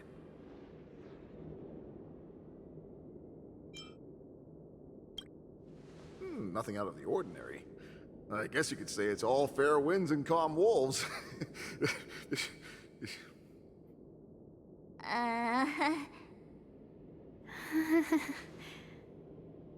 Another awkward pause. I knew it. Did you get it? Wolves sounds like waves. It's a funny pun. He's actually explaining his joke. Ah! Making things awkward really is my weakness. There are still many guests arriving here. Please be cautious. Understood.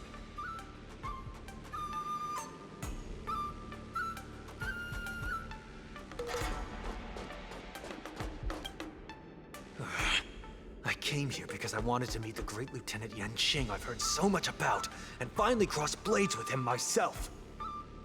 Who would have imagined that he would take a disciple and have her be the ringmaster in his place?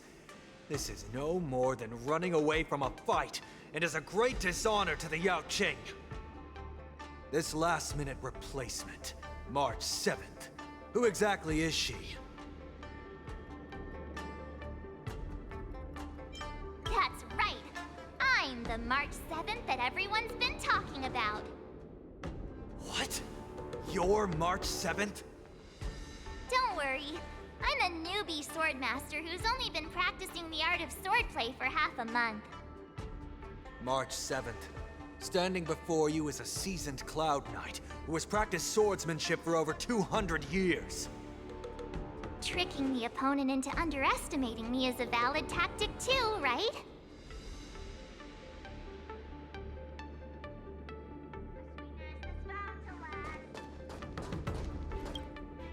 Ugh.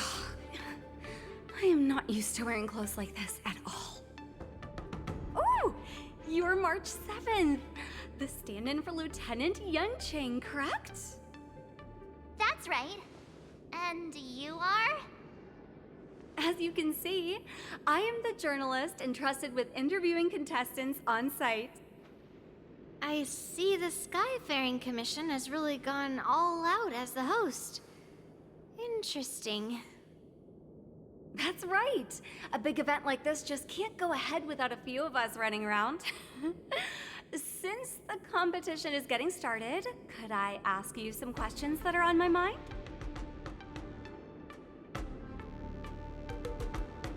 Oh, great! First, the question that is on everyone's minds. Lieutenant Yanqing is not appearing in today's war dance. This is just gossip from unreliable sources, but I hear that Lieutenant Yanqing is seriously injured. Is this true?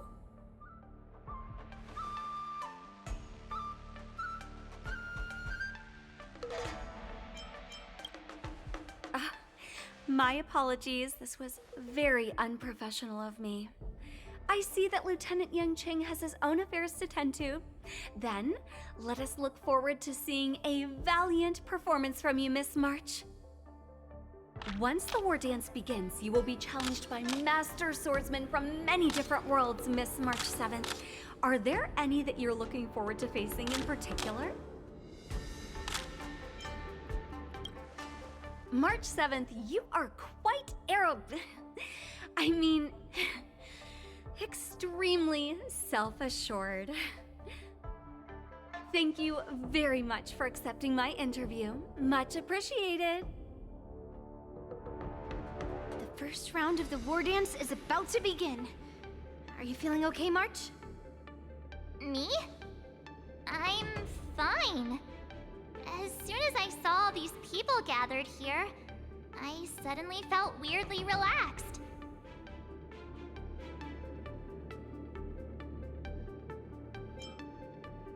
Just make sure to maintain this composure when you go in the ring. I understand why you wanted me to know myself and know my enemy. I don't feel as nervous as I did before. So, do you want to go out and see the ring? Very well. Go and get your intel.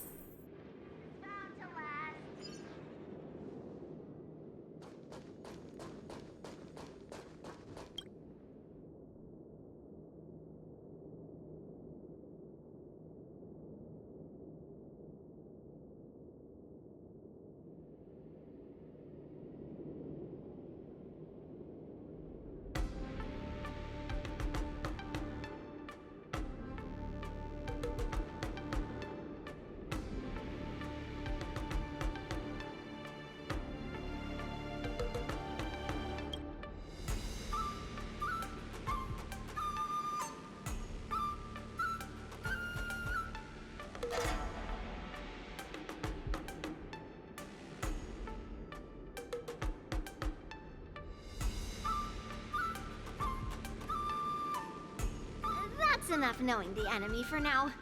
Come on, I want to see what the ring looks like.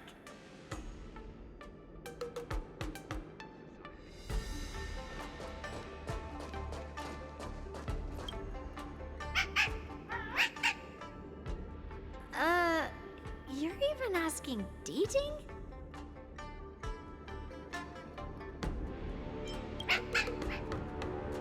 Well, looks like she's done with her questions.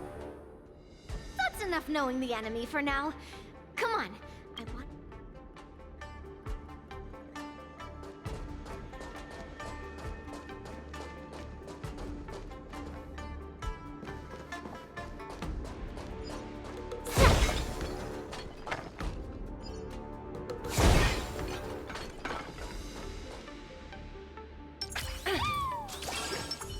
Peach Blossoms and Divine Sword descend!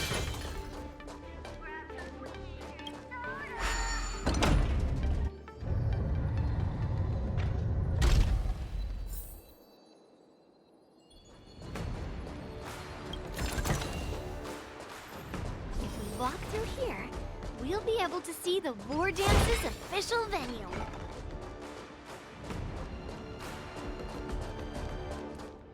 Wow, so this is what it's like from the spectator seats? Look over there. That's the ring we'll be standing on. Master Yun Li? I'm getting nervous again. Can I really do this? Well, it's too late for nerves now. It's almost time. Almost time for what? As soon as I think about the mission General Huayan gave me, my heart starts racing like crazy. What do I do, Master Yun Li? It's when it stops beating that we need to worry. Just take in the atmosphere and prepare yourself. I have to leave for a moment and do some inspections around the ship. This was also part of Grandpa's orders. I wonder how Master Yanqing is doing over there. Hey, focus.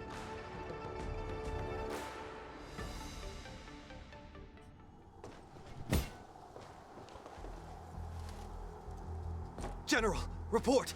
The teams are in position, and the Skyfaring Commission has taken control of the Starskiff lanes. Activate all side cranes and have them scan everyone coming in and out of the port. Remain vigilant at all times. Any suspicious movements must be suppressed as quickly as possible before the situation gets out of hand. Yes, General! You two, follow me.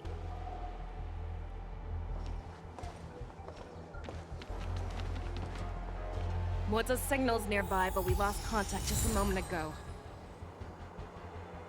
Could that mean... He will be fine. Cloud Knights, search for the target.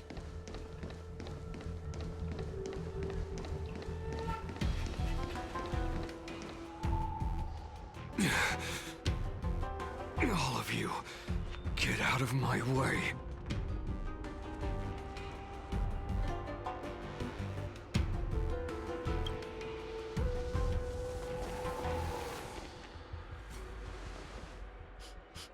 Wait.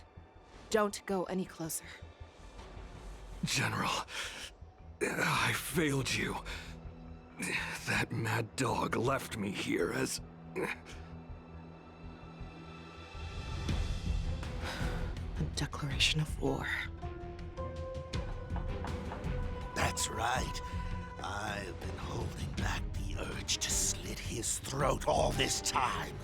Well, Lord Hule ordered us to remain here, just to see. If you, the great Merlin's Claw, mortal enemy of the Borison, are able to join him in a little hunting game. Hunting is not a game. It is a battle of life and death. Are you ready for your death, abomination? Die, you lowly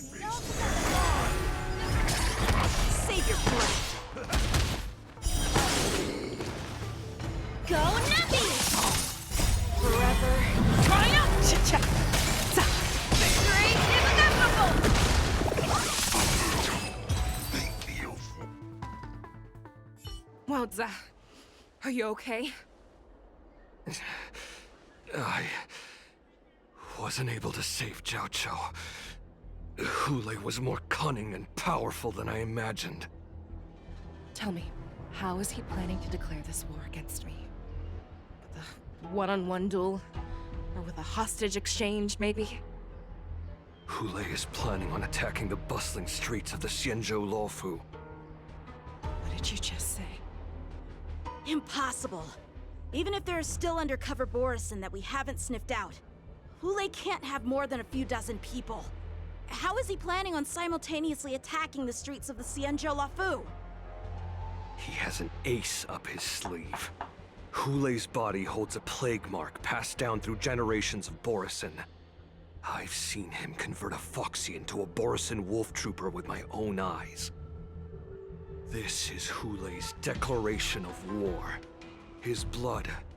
It can cause Foxians to rapidly transform and lose their minds. He has passed his blood to his minions, and is planning to spread it across the Luofu and stir up panic.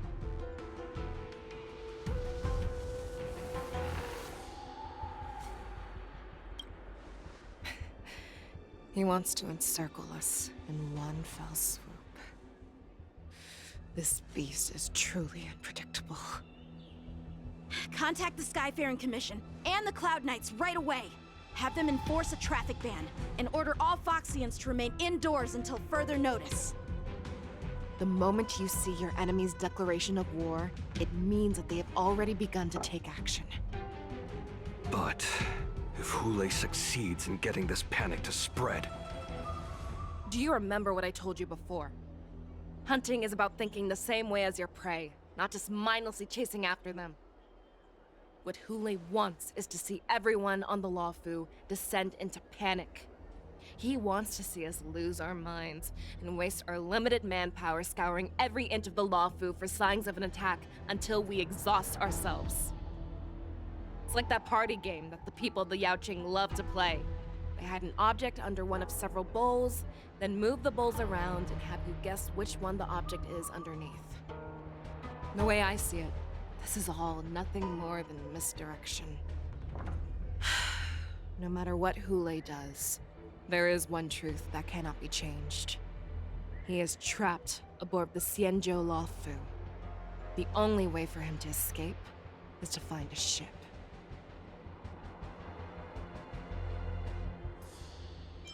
Right now, the only ship he'd be able to see is the Sky Splitter. In his eyes, that ship is full of countless hostages. That would be the best place for him to go. So, that will also be our final battlefield. But if we're wrong about this, if he goes somewhere else, or if he does as he said he would, and his minions infect the Foxians everywhere with wolf blood, what do we do then? Are we just supposed to abandon those less likely locations? This is another lesson that you must learn outside of swordplay. Weighing your options and making a decision. There are always questions that we will ask ourselves, but never be able to answer. Before making a decision, we must destroy any hesitation that we are holding on to. Once we make a decision, we must fight off any regrets. There is a chance that we will make the wrong decision and allow our allies to be sacrificed in vain. There is a chance that we will predict our enemy's movements correctly, yet underestimate their strength and be overwhelmed in battle. But being lost in hesitation and failing to take any action will always be more harmful than taking the wrong path. We must make a decision, no matter what. Everyone, listen up. I will personally take charge of Starskiff Haven, evacuate the people, and prepare for any possible attacks. I will do my best to ensure that things are safe on the ground. Nameless, please lend us your strength as you did when the Ambrosial Arbor was reborn. I need you and Wildza to go in search of Jiao Chou. General, please entrust me with the safety of the Sky Splitter. I was originally meant to participate in the tournament, so now it is only right that I return to the Sky Splitter. If Hule does come to attack the Sky Splitter, Lieutenant Yanqing, I need you to hold him there until I am able to arrive. Please rest assured, General. If he dares step foot on the Sky Splitter, I, Yanqing, swear on the blade in my hands that he shall not escape.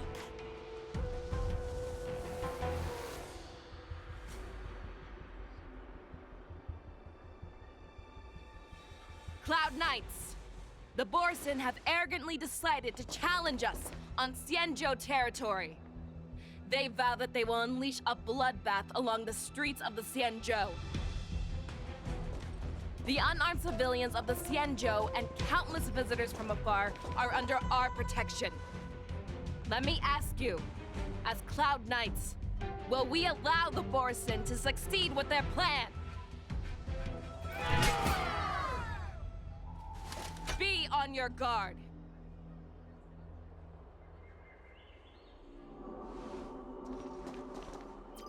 Calling Starskiff Haven. Have all Cloud Knights be on full alert for Borson attacks.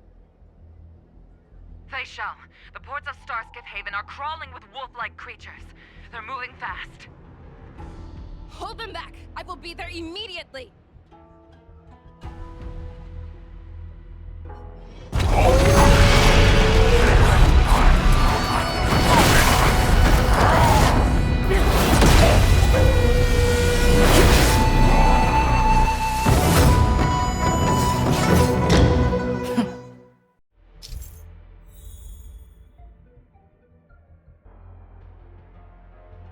There you are, Fei Shao. Madam Yukong, after 30 years, we find ourselves fighting side by side once more. It's been a while since I've let loose. Let's get this started. Remember, you are still on the Law Fu. Try not to go too wild. Let's go.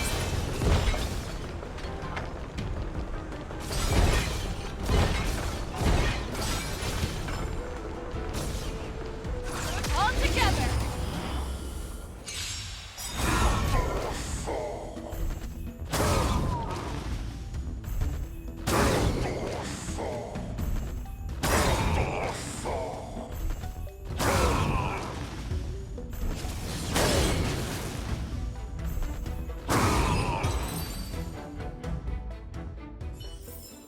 A short respite, then time for the next fight.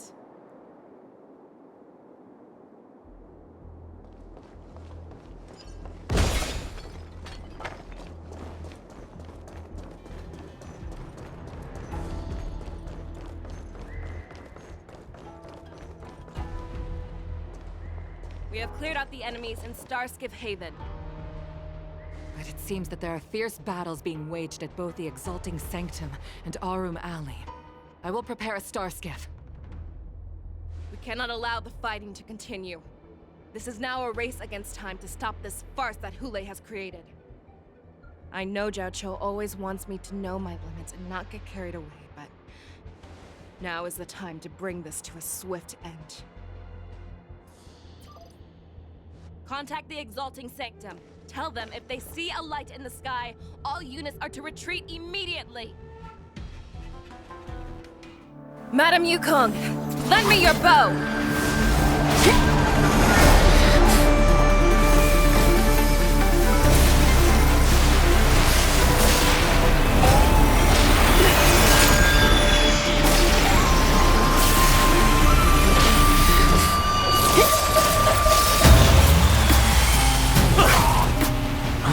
What's that? Everyone, out of the way!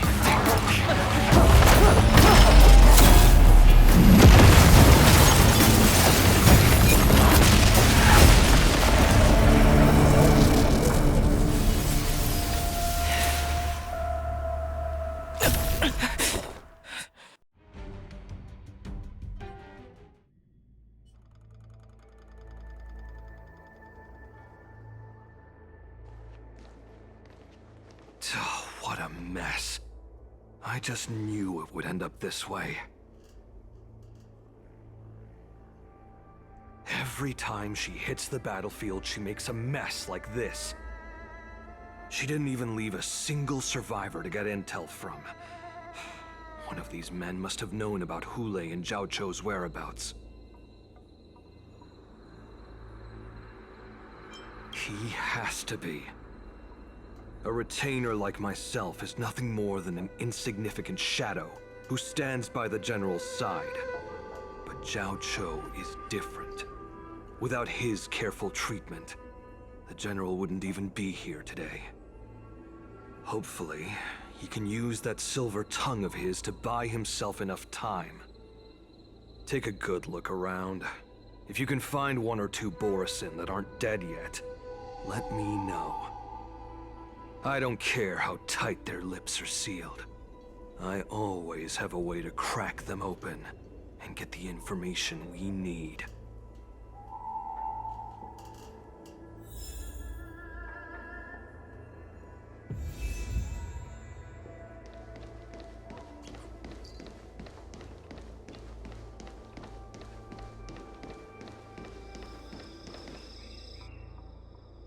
What a terrifying attack. Who could have imagined that such astonishing strength would lie in the hands of a Foxian war slave? So decisive, so brutal. She is more like a descendant of Duran than we who have fallen to our current state.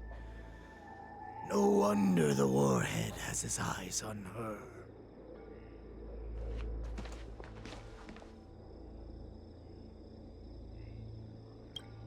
The sneak that infiltrated the shackling prison. Moktok, you are harder to kill than a cockroach. But the fact that you have willingly shown yourself saves us some time. It is not too late for you to surrender. Tell me, where are Hule and Zhao Cho?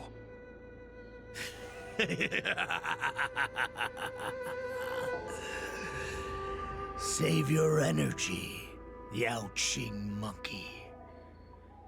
If there is one principle that we beasts know well, it is that we might have to break off an arm to break free from a cage. Today, I will be that arm. I lived as a hunter for many years, yet I have only followed the Warhead for this recent, brief period.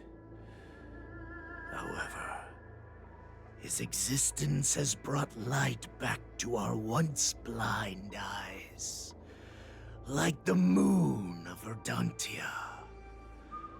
He has shown me the way.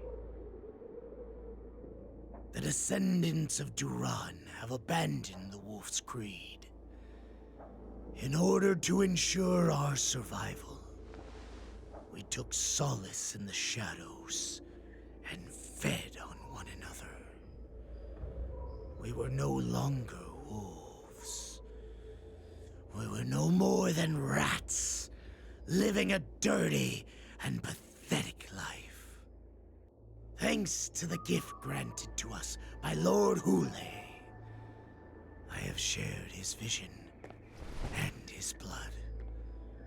The descendants of Duran should live for the victory of the Pack, and they should die for it as well. Come, Yao Qing man.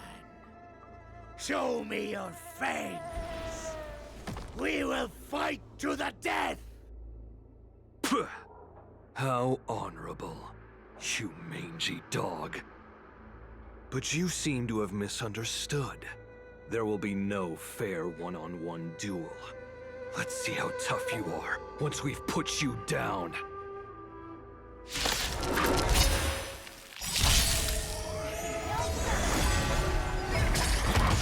Boy, fight! Strength like this will set me right! Liquidation! Right! Investing in victory means playing the long game! Forever triumphant!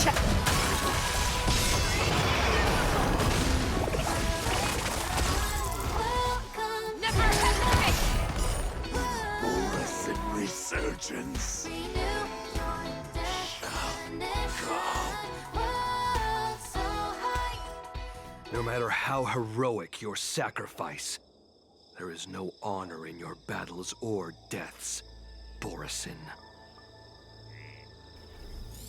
It seems that Moktok got what he wished for. Hule, your declaration of war is over. From now on, no matter where you run, General Fei Xiao will catch you and send you to the same fate as Moktok.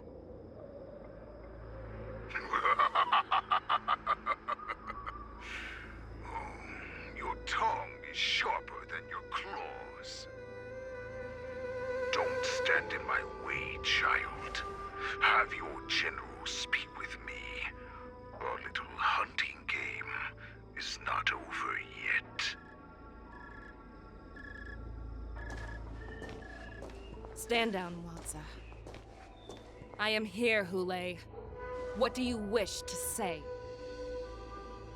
The Merlin's Claw. Though we have never met on the battlefield, I have heard many interesting things about you from both my men and your healer.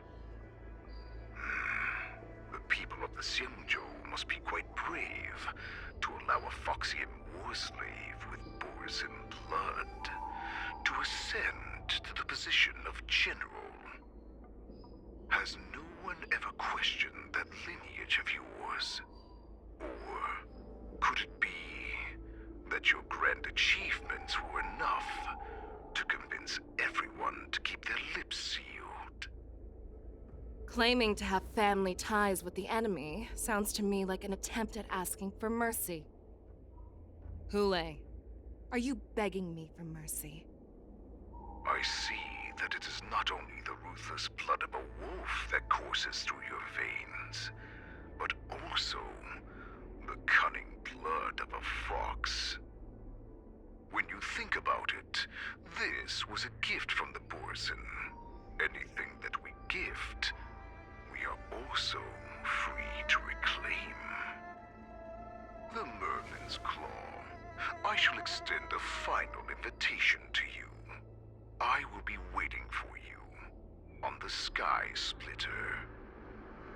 Before you arrive, I will slaughter all in sight, allowing the crimson moon that has fallen dim for over 700 years to once more come to life. I will illuminate this ship with the sheen of blood and show everyone just how weak and powerless the Xianzhou is.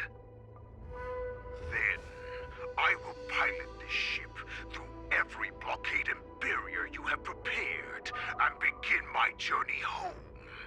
This ship shall be the flagship for the Borisin Resurgence. Before I finish these tasks of mine, you have a chance to stop me or die at my hands. This is the path that I have prepared for you. I accept your challenge, Hule. Because the very moment you stepped aboard the Sky Splitter, you stepped onto your path to ruin.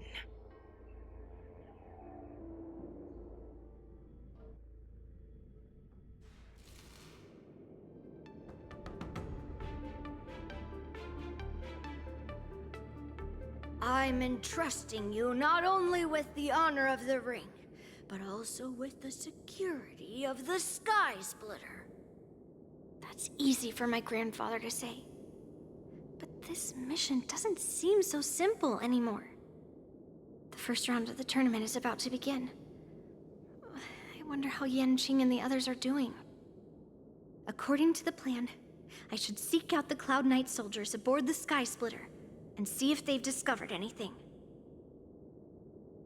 Maybe I should take a moment to meet with March before the tournament starts. March is in the contestants' lounge right now. I wonder how her preparations are coming along.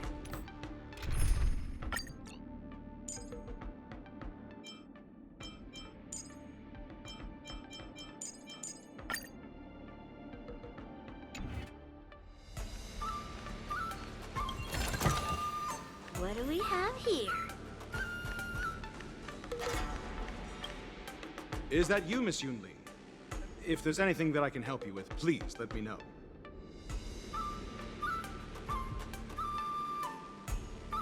We haven't noticed anything out of the ordinary yet. Very good. Although, there is one thing I want to confirm with you.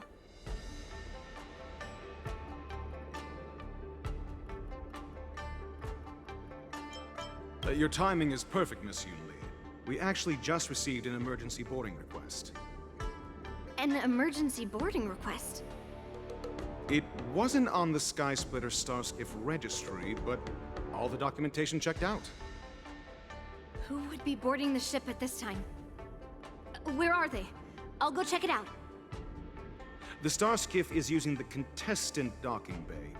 Would you like me to lead the way? No need. You have your own duties to take care of. I will be fine by myself. I have to check on this immediately. Marge, it's me, Yunli. Are you okay? Ow, ow, ow! Just a moment, I'm coming. Ugh, she's still a nervous wreck. You still seem nervous. I wasn't this nervous before. It's just being alone in this lounge, I can't stop thinking about everything. I mean, not only are we taking part in the war dance, but we have such an important mission to carry out as well. March, calm down. Don't worry about your mission. You have me here too, right? I know my grandfather said that you must represent the Lawfu as the ringmaster. But don't let that intimidate you. Ask yourself, you are a nameless of the Astral Express. You have always been free to come and go as you please. So why did you board the Sky Splitter with me when my grandfather gave us this mission? Why? Because I also want the war dance to go smoothly. For us Nameless, even though we're just visitors at every stop, it was here that I met my two masters and made many new friends. I want the war dance to go ahead without any problems, for everyone's sake. Good answer. The tournament is about to begin, so I must go carry out the mission that Grandpa gave me. March, may your blade be sharp and your victory glorious. Thank you, Master Yunli.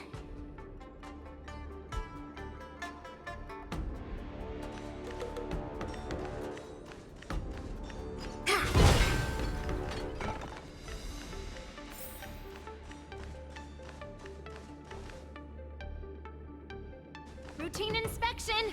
All passengers, please prepare for an inspection. So this is the suspicious Starskiff. Where did the passengers go? I'm going to count down from 10. If you do not come out, I will destroy the ship. 10, 9, 8, 7, 6, 5, 4. Time is running out.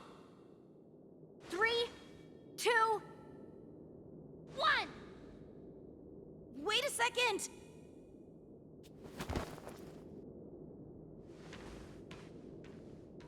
It's me! It's just a routine inspection. You weren't actually going to blow up the ship, were you? Is that also some kind of Zhuming custom?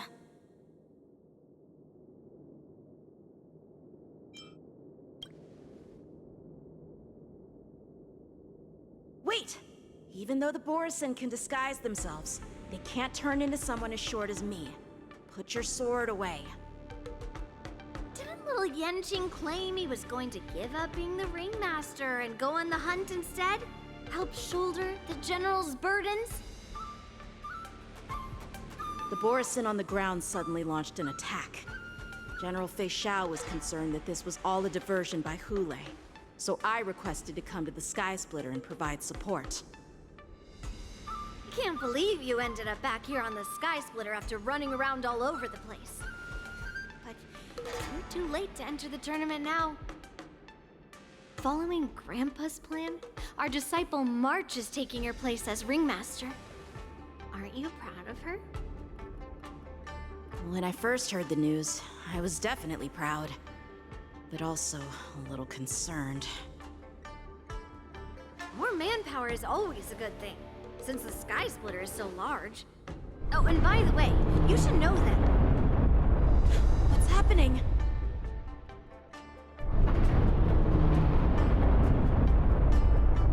Does it feel like the Sky Splitter is slowed down? Could it be? Come with me. We need to check the engine room. It's the heart of the ship, so we need to prioritize its safety.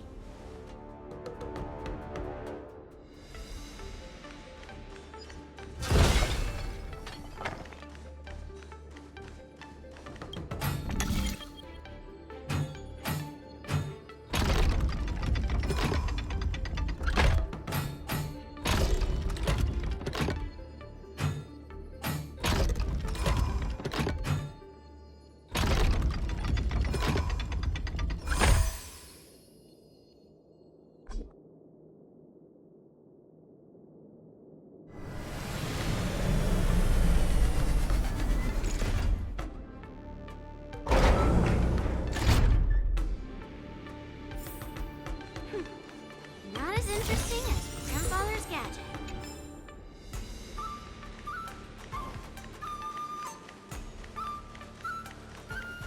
The war dance is about to begin. Contestants, please make your way to the arena.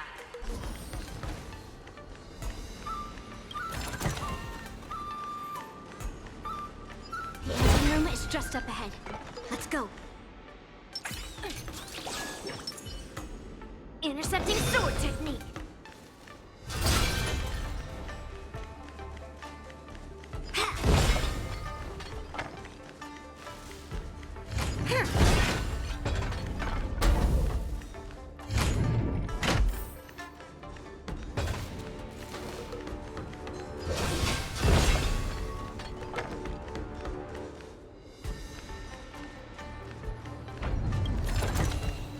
Hello there.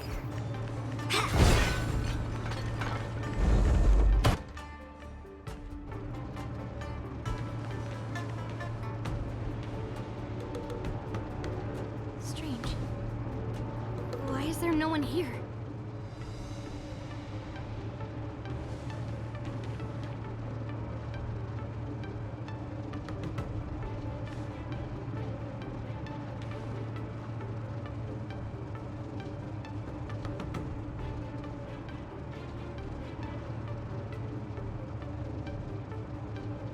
The Cloud Knights. They're over here.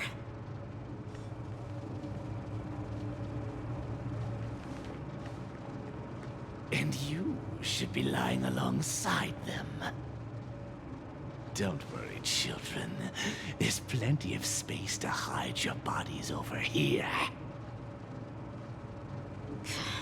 Even though I truly hoped that the war dance would go ahead uninterrupted, and that I was worrying for no reason. Now that these guys have finally shown up, it's a huge weight off my mind. Bring it on, you abominations! Harmony and unison. The fearless knows not fear.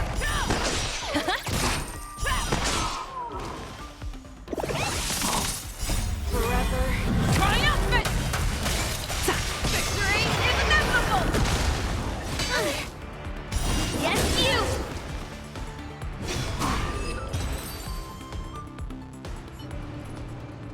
We found 2 wolves in the engine room.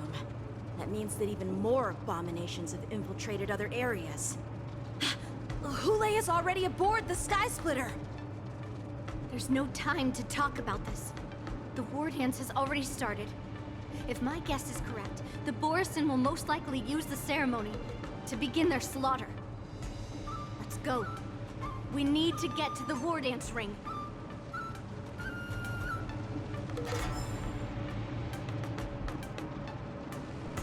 Come with me. To the ring.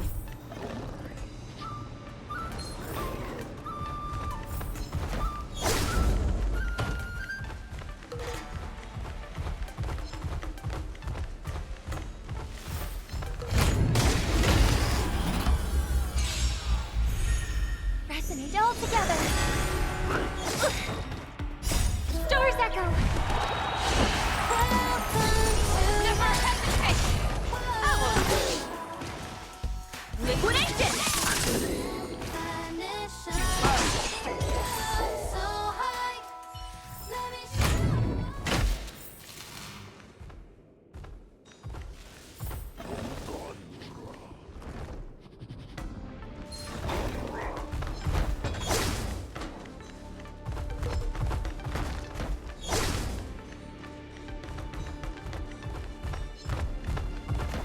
This way. We're not too late.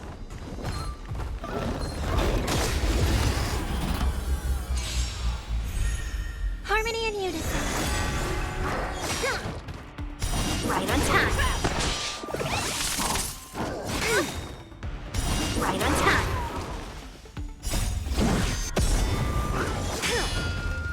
Lead through clouds.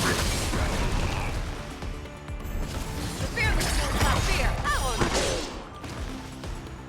Forever triumphant! Victory is inevitable! Right! Investing in victory means playing the long game! Never hesitate!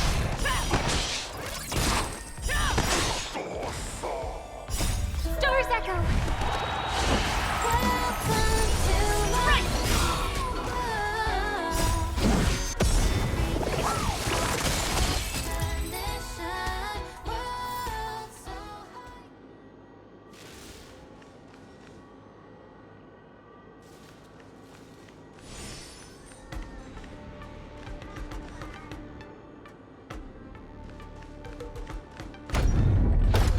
We would like to welcome all of our honored guests and contestants to the Xianzhou Law Food. We would like to welcome all of our honored guests and contestants. Before we get the first round underway, our organizing committee would like to introduce you all to a host known throughout the cosmos, Mr. Albert. He is here today as our special guest host.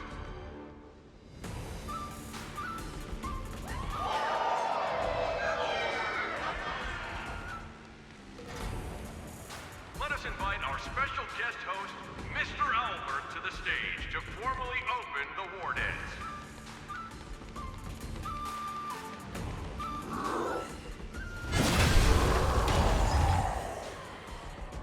Your war dance ends here.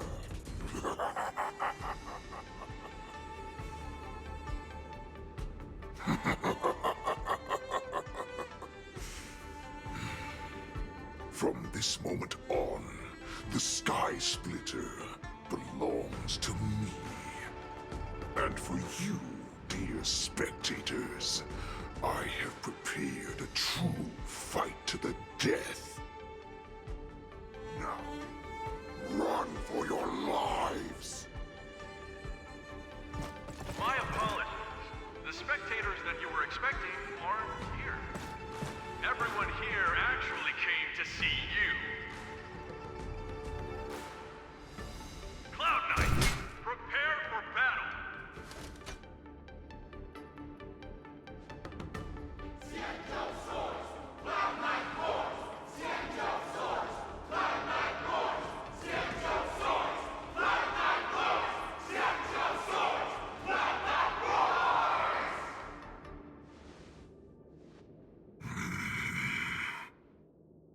I see you are ready for me.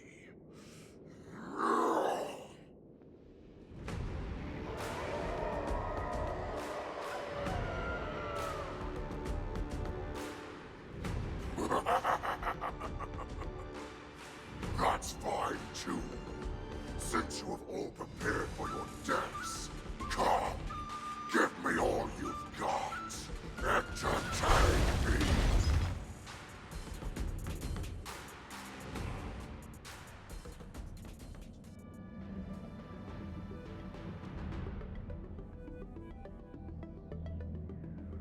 Surround your enemy, but leave one side open. This is your strategy for ensuring that the war dance will be able to be held as usual? Precisely. When Hule escaped, we should have cancelled the war dance immediately. No one can predict where a wild beast like him will attack. Yet festivals and celebrations like this are likely to become targets. However, preparations for the war dance were in the works for so long, I couldn't bear to announce its cancellation. So I thought, if the show must go on, then let it go on. But that doesn't mean that the war dance we hold today has to be the real event. All we need to do is swap all the spectators and contestants aboard the ship with Cloud Knight soldiers, and the Sky Splitter, soaring high above, will become the ultimate battleground for our hunt. But what do we do if Hule is not planning to attack the war dance? Then we just need to draw his attention to the Sky Splitter. We'll have the Skyfaring Commission clear all transport lanes and cut down Starskiff traffic. Then, when the time comes, there will be only one ship in the sky, and he will have no reason not to attack. General Fei Shao will be in charge of scaring the wolves and cutting off their other means of escape, making him think that this will be his best way out. Given that the Borisin already have insiders on the Law Fu, I will be in charge of putting pressure on them, making them focus solely on keeping themselves safe. Very good. Then I'd better dust off my weary bones too. I will go with the Skyfaring Commission to guard the Jade Gate and ensure that things do not spiral out of control. Knowing that Elder Huayan is part of our last line of defense is a great comfort. This hunt will make Hule understand that the arrows of the hunt will always be one step ahead of the abominations.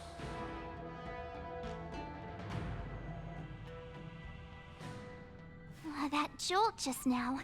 What's going on? It feels like the entire ship has started to slow down. Borisin must have actually infiltrated the Sky Splitter. Based on General Huayan's orders, it's time for me to take action.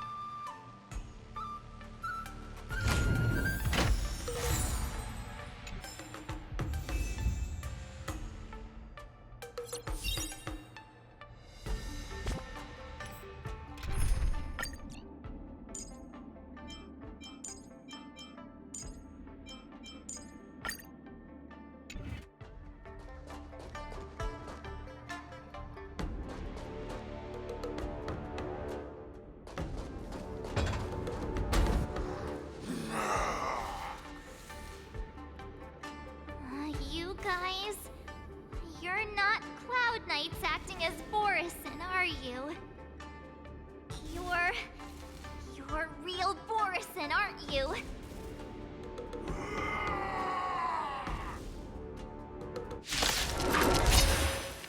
Oh, looks like the General's arrangements are finally coming in handy. I need to find Yun Li and the others as soon as possible. Forever triumph! Victory is inevitable! The plan said that if Hule appears, the Cloud Knights will assemble and do everything they can to suppress him.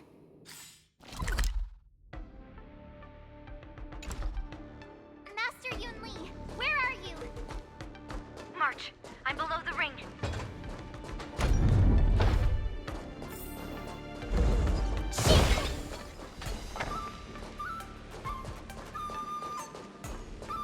The hall below the ring. I remember it being this way.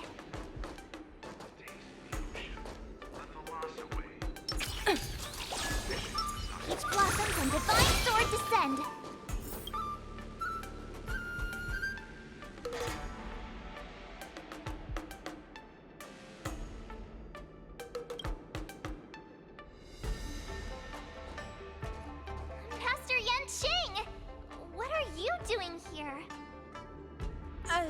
I was concerned about the safety of the Sky Splitter, and my dear disciple, of course. Yanqing, the wolf you are hunting is standing above us in the war dance ring at this very moment, facing the Cloud Knights. This war dance will not be seen by the people of the Xianzhou, nor will it be just a ceremonial sword fight. This is a battle to the death that offers no honor, only mortal danger. March. Are you ready?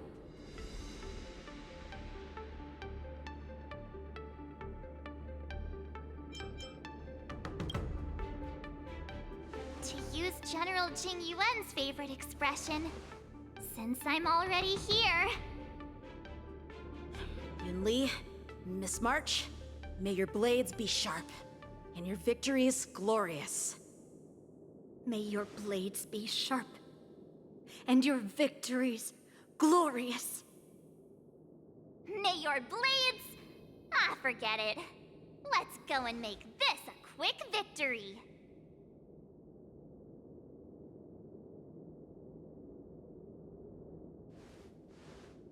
Let's go.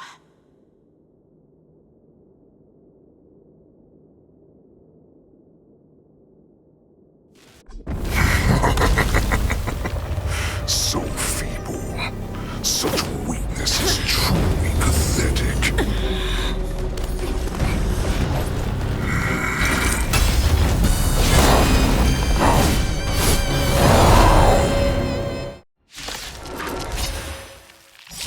I've been waiting a long time for this healing.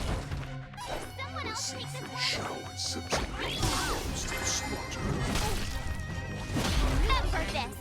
My name is March 7th, Ringmaster of the Law Fu. Does the Xianzhou not have any worthy warriors? I wouldn't let my guard down if I were you.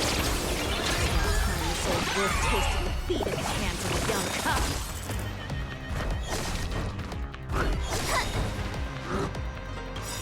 That's nothing. You think a little ambush is enough to defeat me? I will make you understand just how lost you are. Really do. White Tiger, less cards. What's this? Such insane power. Show me what you can do. I'll give you Shall finally arrives. Oh, I get it. Now watch this.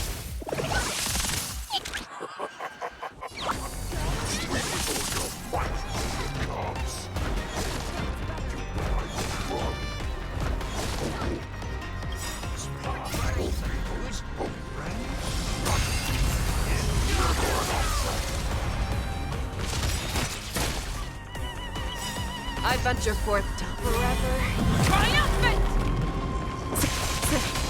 Victory is inevitable! Not bad. But it did much more than that. Your feeble weapons are like blades of grass.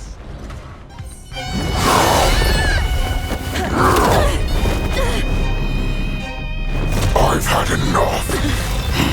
Time to finish this game. What's happening?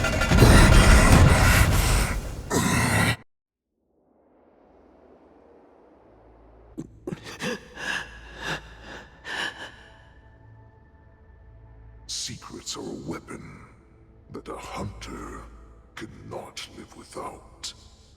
Those that have no secrets are no more than prey, cut open and waiting for death. What you're saying is, in your eyes, I am no more than prey that has exhausted all of its secrets and is simply awaiting its death. Do you think you have some other escape route? Oh, Jiao Cho, disguises and defenses, layer by layer. I know all the secrets that you and your general have buried so deep. But you have told me all of your secrets too, Warhead.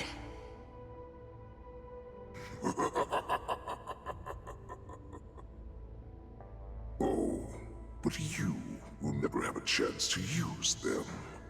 You will be buried with them right here. Although, you are a fortunate one. After all, you will avoid having to see the tragic future that awaits your general.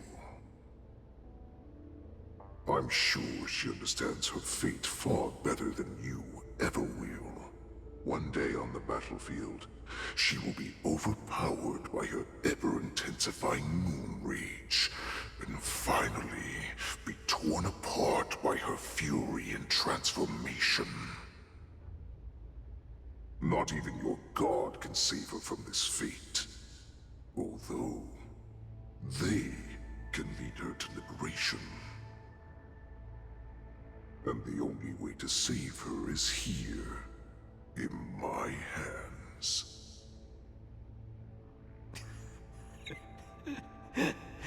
Are you the healer? Or am I? Are you really that certain of your own judgment? I must leave, Foxian. But before I go, you know what I must do, don't you? Drink blood wine.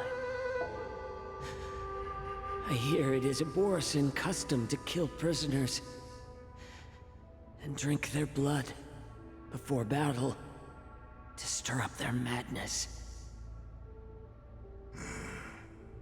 You really did put hard work into researching us. It is a shame that this is where your journey ends.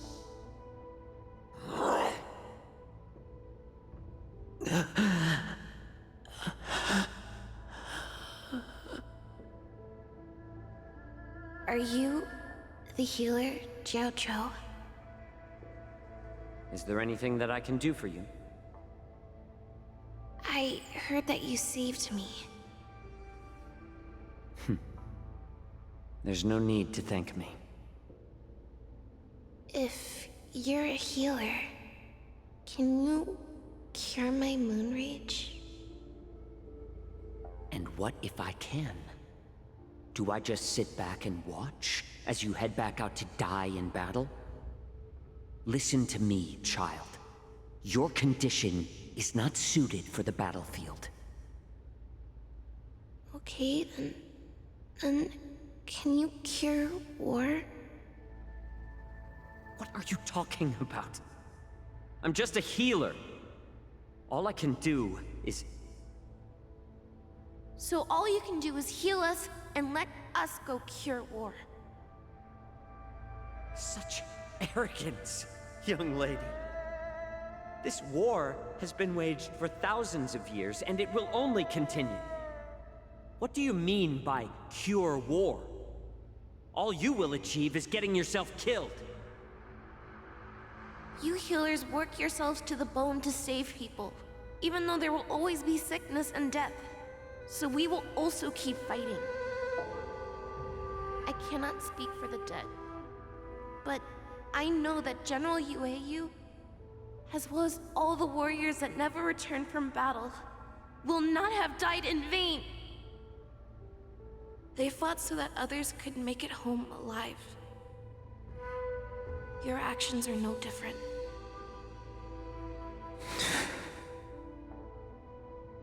Jiao, this is an order. Cure me!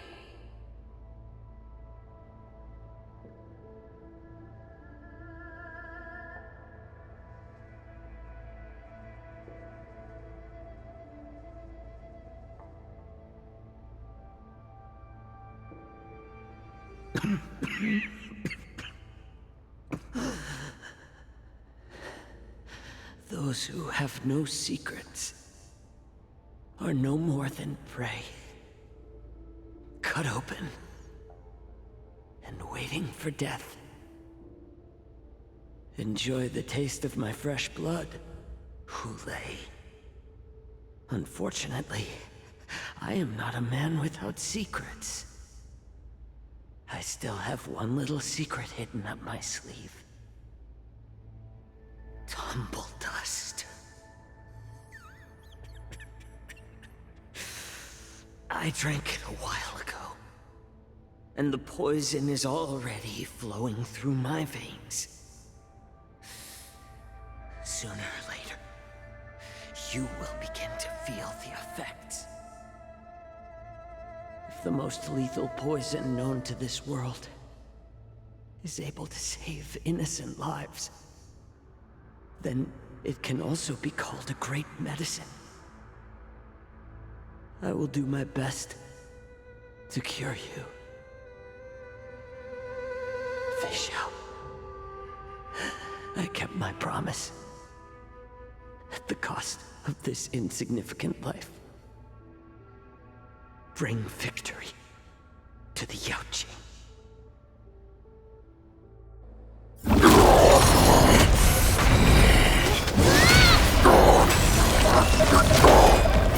So, you want to play dirty? Here, it's colder. My sword is even colder!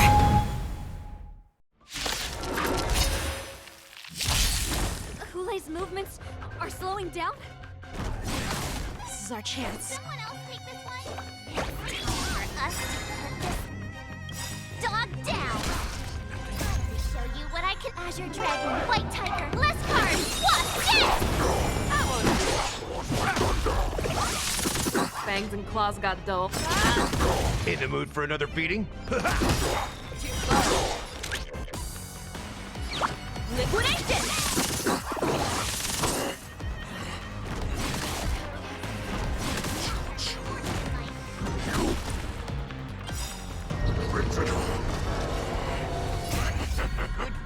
The pathetic poison like this is enough to turn the tide of battle. Take 10 of you. Show me what you can do. I'll give you 5 seconds. The fear that kills not fear.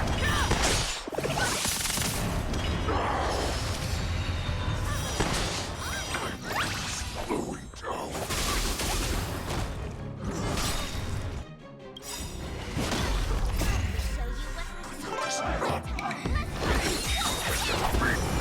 Evaluation begin. Go Nappy! I venture forth to hunt. Forever Triumphant! That does not mean you cannot be overpowered. Impossible! How could a mere whelp defeat me?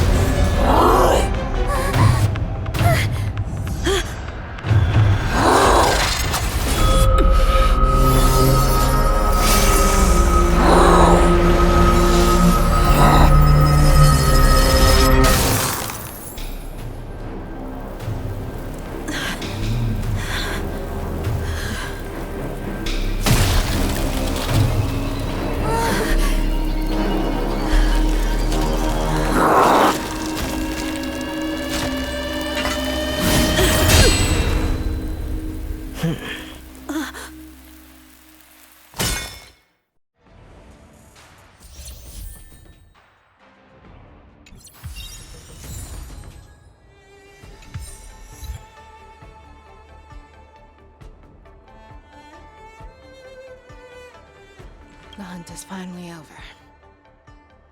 Thank you for holding out so long. The Cloud Knights are withdrawing as we speak. Lieutenant Yanqing, how are you holding up?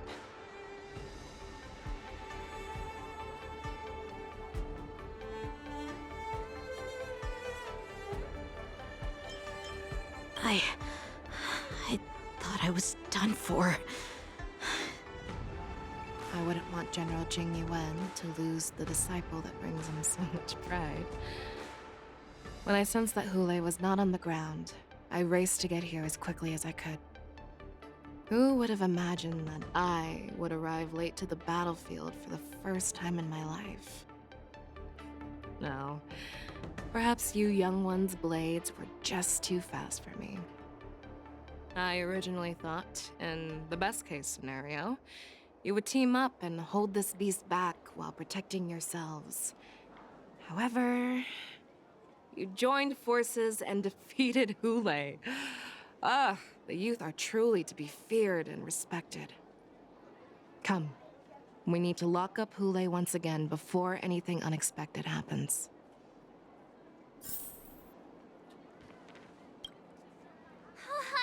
I was so scared. I thought you were a goner there. We're so lucky the General made it in time. Yanqing, that was amazing. The final blow you dealt to Hule. How have I never seen that before?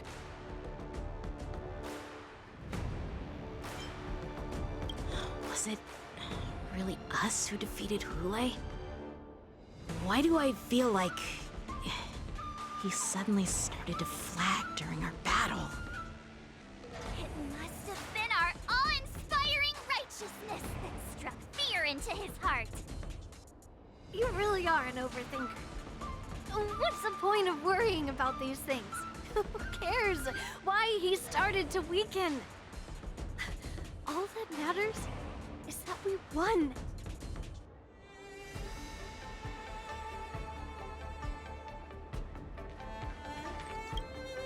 Such an unforgettable blade. So similar to the one wielded by that woman who defeated me all those years ago. Over 700 years have passed, and I thought I would have a way to overcome it by now. But in the end, my fangs and claws were too slow.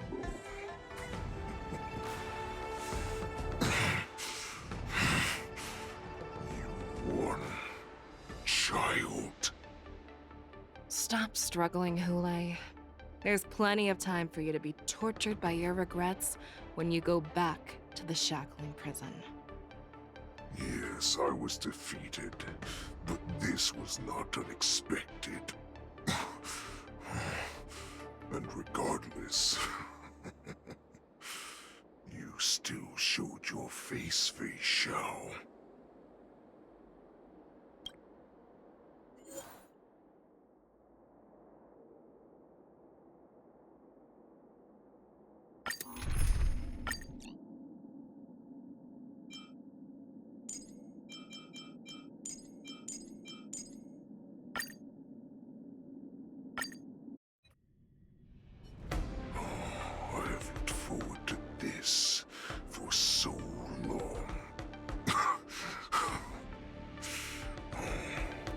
Our little hunting game has finally reached its climax. I told you before, I had a path prepared for you. You've doomed yourselves. As I meet my demise, so shall the entire Xianzhou Longbow. The crimson wound in my chest will make this place shine with blood. I will drive all Foxians to madness in their fear, craving slaughter without end. What now?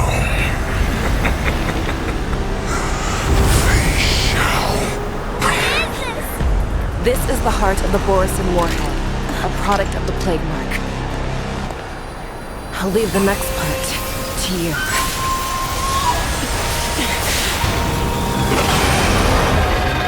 I don't understand. We cannot allow this thing to spread. I will do all within my power to consume this Crimson Moon. Once the situation changes, Lieutenant Yanqing, you are to enforce the Cloud Knight's military rules. Understood.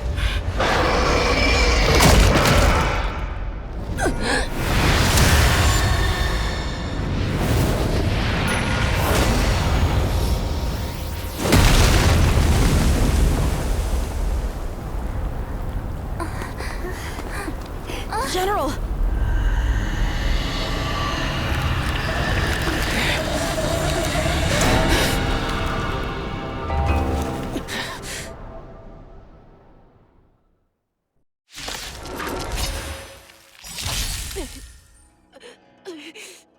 Die, Borison! What? We clearly don't have wolf ears. Dangerous thoughts. Resonate all together. The market is unpredictable. Right! Investing in victory means playing the long game!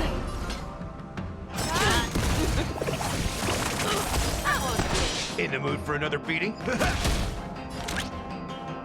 Live it, Trip! You will not work. I will not allow any of you to leave the Sky Splitter! Does she think we're her enemy? Kool-Aid just wanted to take down the General, even at the cost of his own life. Snap out of it, General! I thought we'd get a minute to catch our fourth. Friend? What do we do? Do we fight or run? For all this, do you still think running is an option? Harmony and unity. Is that all you got? Never hesitate! Go Nappy! Is that all you got?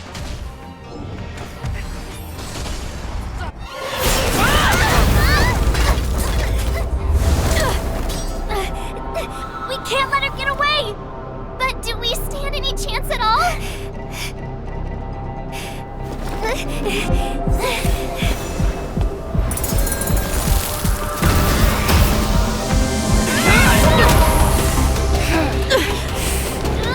She said, I'll leave the next part to you. She put her faith in us! Try. I promise. I will cure you. Feisha.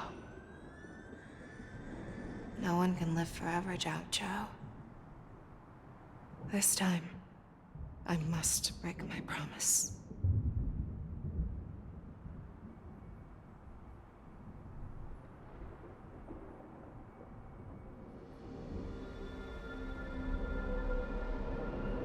Is this the Sky Splitter? Or somewhere else? Lieutenant Yanqing, you are to enforce the Cloud Knight's military rules. Understood. We can't let her get away! Snap out of it, General! You always leave the hardest battles for yourself. Even now, you would never run away. Isn't it strange that as your enemy, I understand you even better than your own allies? Ule? This rage, I remember the taste. I know that it was the victory that it thirsted for. The hunt itself. Isn't that right, Fei Shao?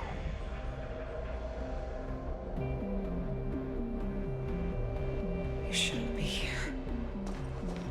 I saw you die with my own eyes.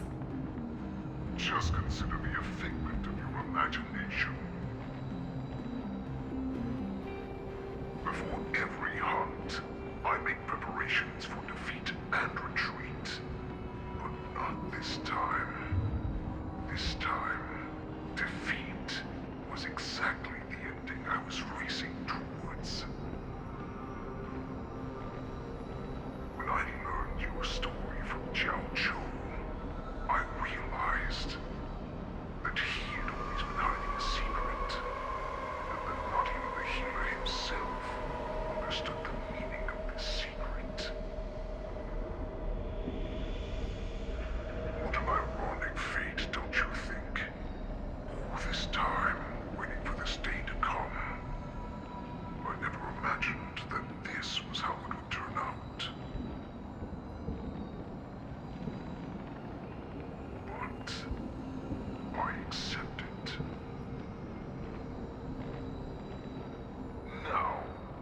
must break through the ironclad defenses of the Arbiter General's heart and see what secret she has hidden in those deepest, darkest corners.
So-called survival of the fittest is nothing but an excuse.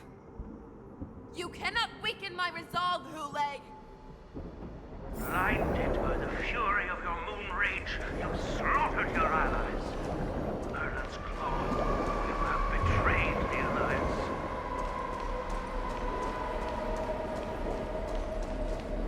Your actions are no different from those of the abominations we stand against.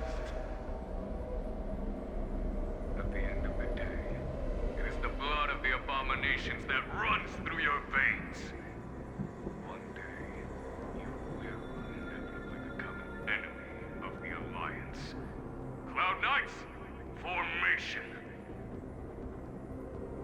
You ran into the arms of your new master's army without hesitation. You thought that you had found freedom, respect, and recognition.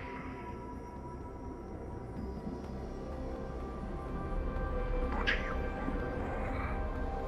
They know all too well that a wolf always be a wolf. Now your greatest fear is about to come true. You have become an enemy of the Xianzhou.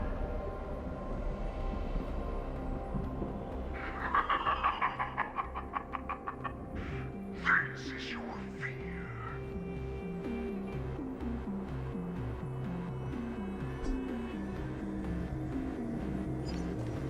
Wayne, to instill terror within me. Yet all of this is nothing but a phantom! You have returned. The Morag has returned.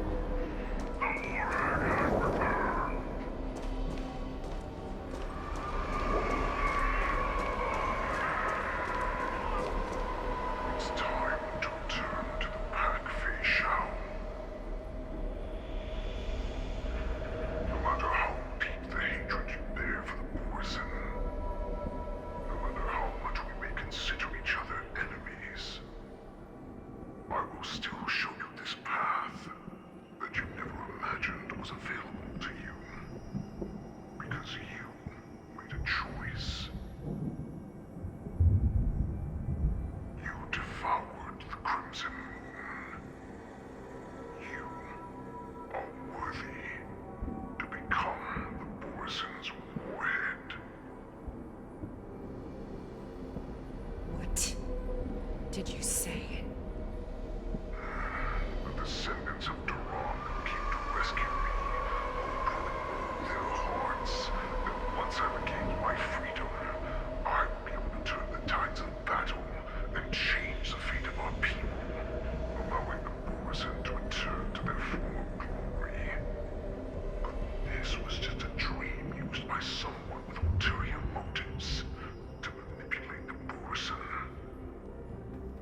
those who are truly strong, Foxy and Borson, are no more than labels.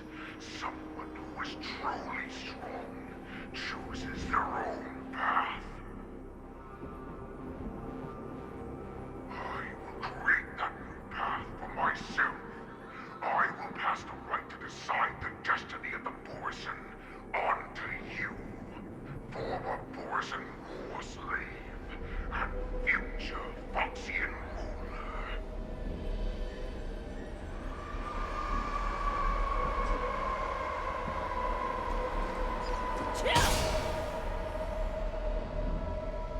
Your human Jojo served you with such loyalty. He was even willing to die in order to cure your moon rage.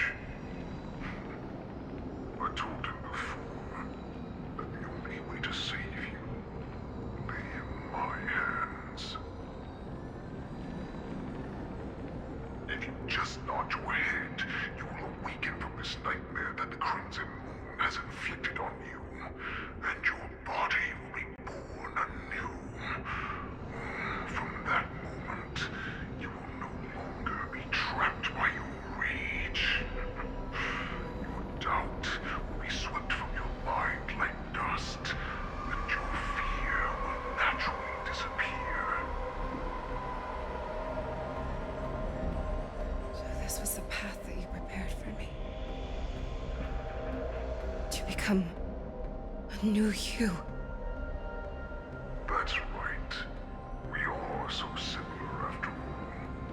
We are both monsters that were born for war, and will die for war.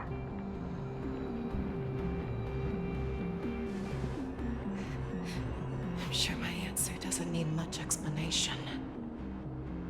I refuse.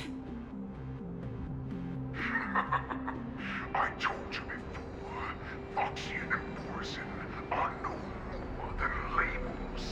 You can be whoever you want to be. You can do whatever you want to do. Accept these truths, and the Borson will bow to you. Destroy them, reduce them to dust, or teach them to become servants of the Xianzhou. You are free to do as you please. Carve your name into the Xianzhou's history books, or into the list of arch enemies. You have the final say. You do not understand, Hule. You have no idea what it is that I truly desire. When I was just a child, I stained my hands with blood for the first time, in order to escape the whips and shackles of the Wolf Masters.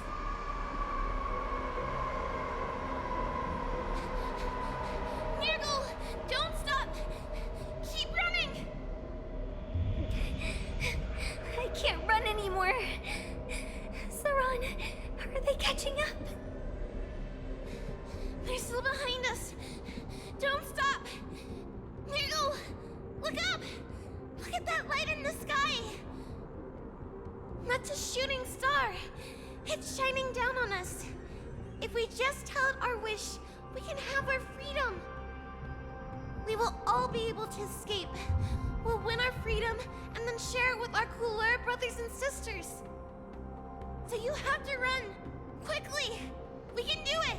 We can escape.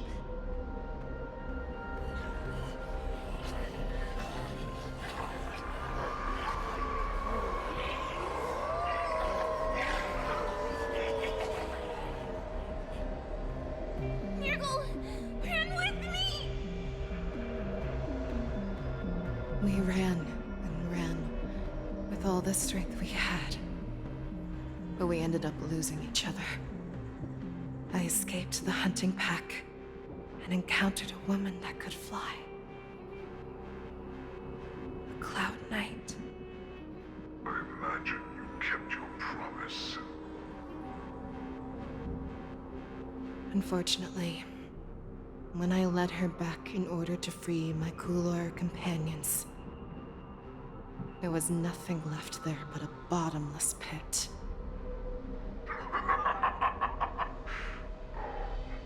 Light of the devilish archer.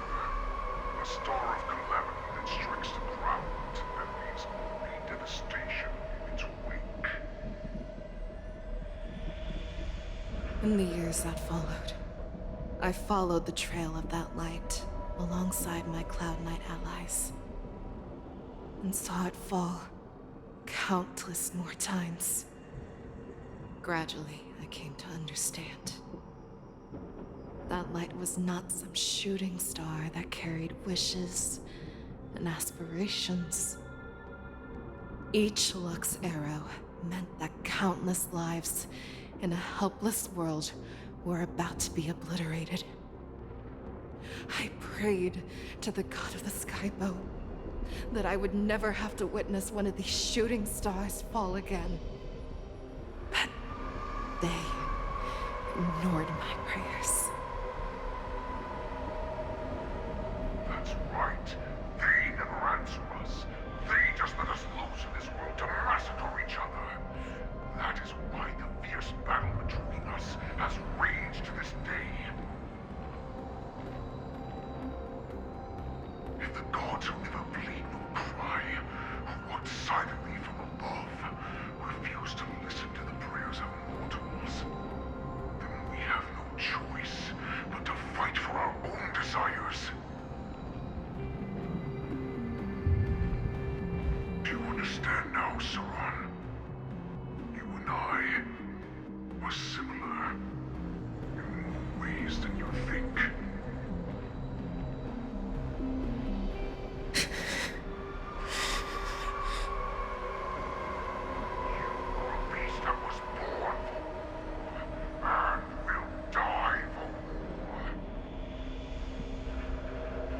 Perhaps. So, what is it that you yearn for, Hule? Why is it that you fight? I fight so that I can turn the stars above into a great wilderness for the Borisin to roam. What about you, Saran? I fight so that one day I will never have to witness another shooting star falling to the ground. So that just one more person can live and return to the Yaoqing alongside me. You would resist becoming the person you were supposed to be. Lower yourself from a free wolf to a domesticated fox just for the sake of one person. Then have it your way. I will use your fear and doubt as my nourishment. I will seize you and devour you. I will replace you and become a Shao. We are so similar. Both monsters that were born for war and will die for war. You were right when you said that, Hule. So, I shall pray to the heavens. Even if they do not respond to me, I pray that the arrows of the hunt will pierce the heart of every monster.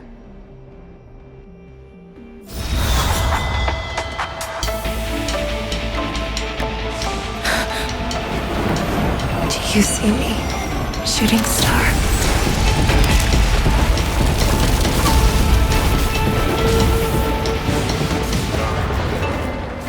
The knights are sworn to protect the Xianzhou. I will uphold this vow until my very last day.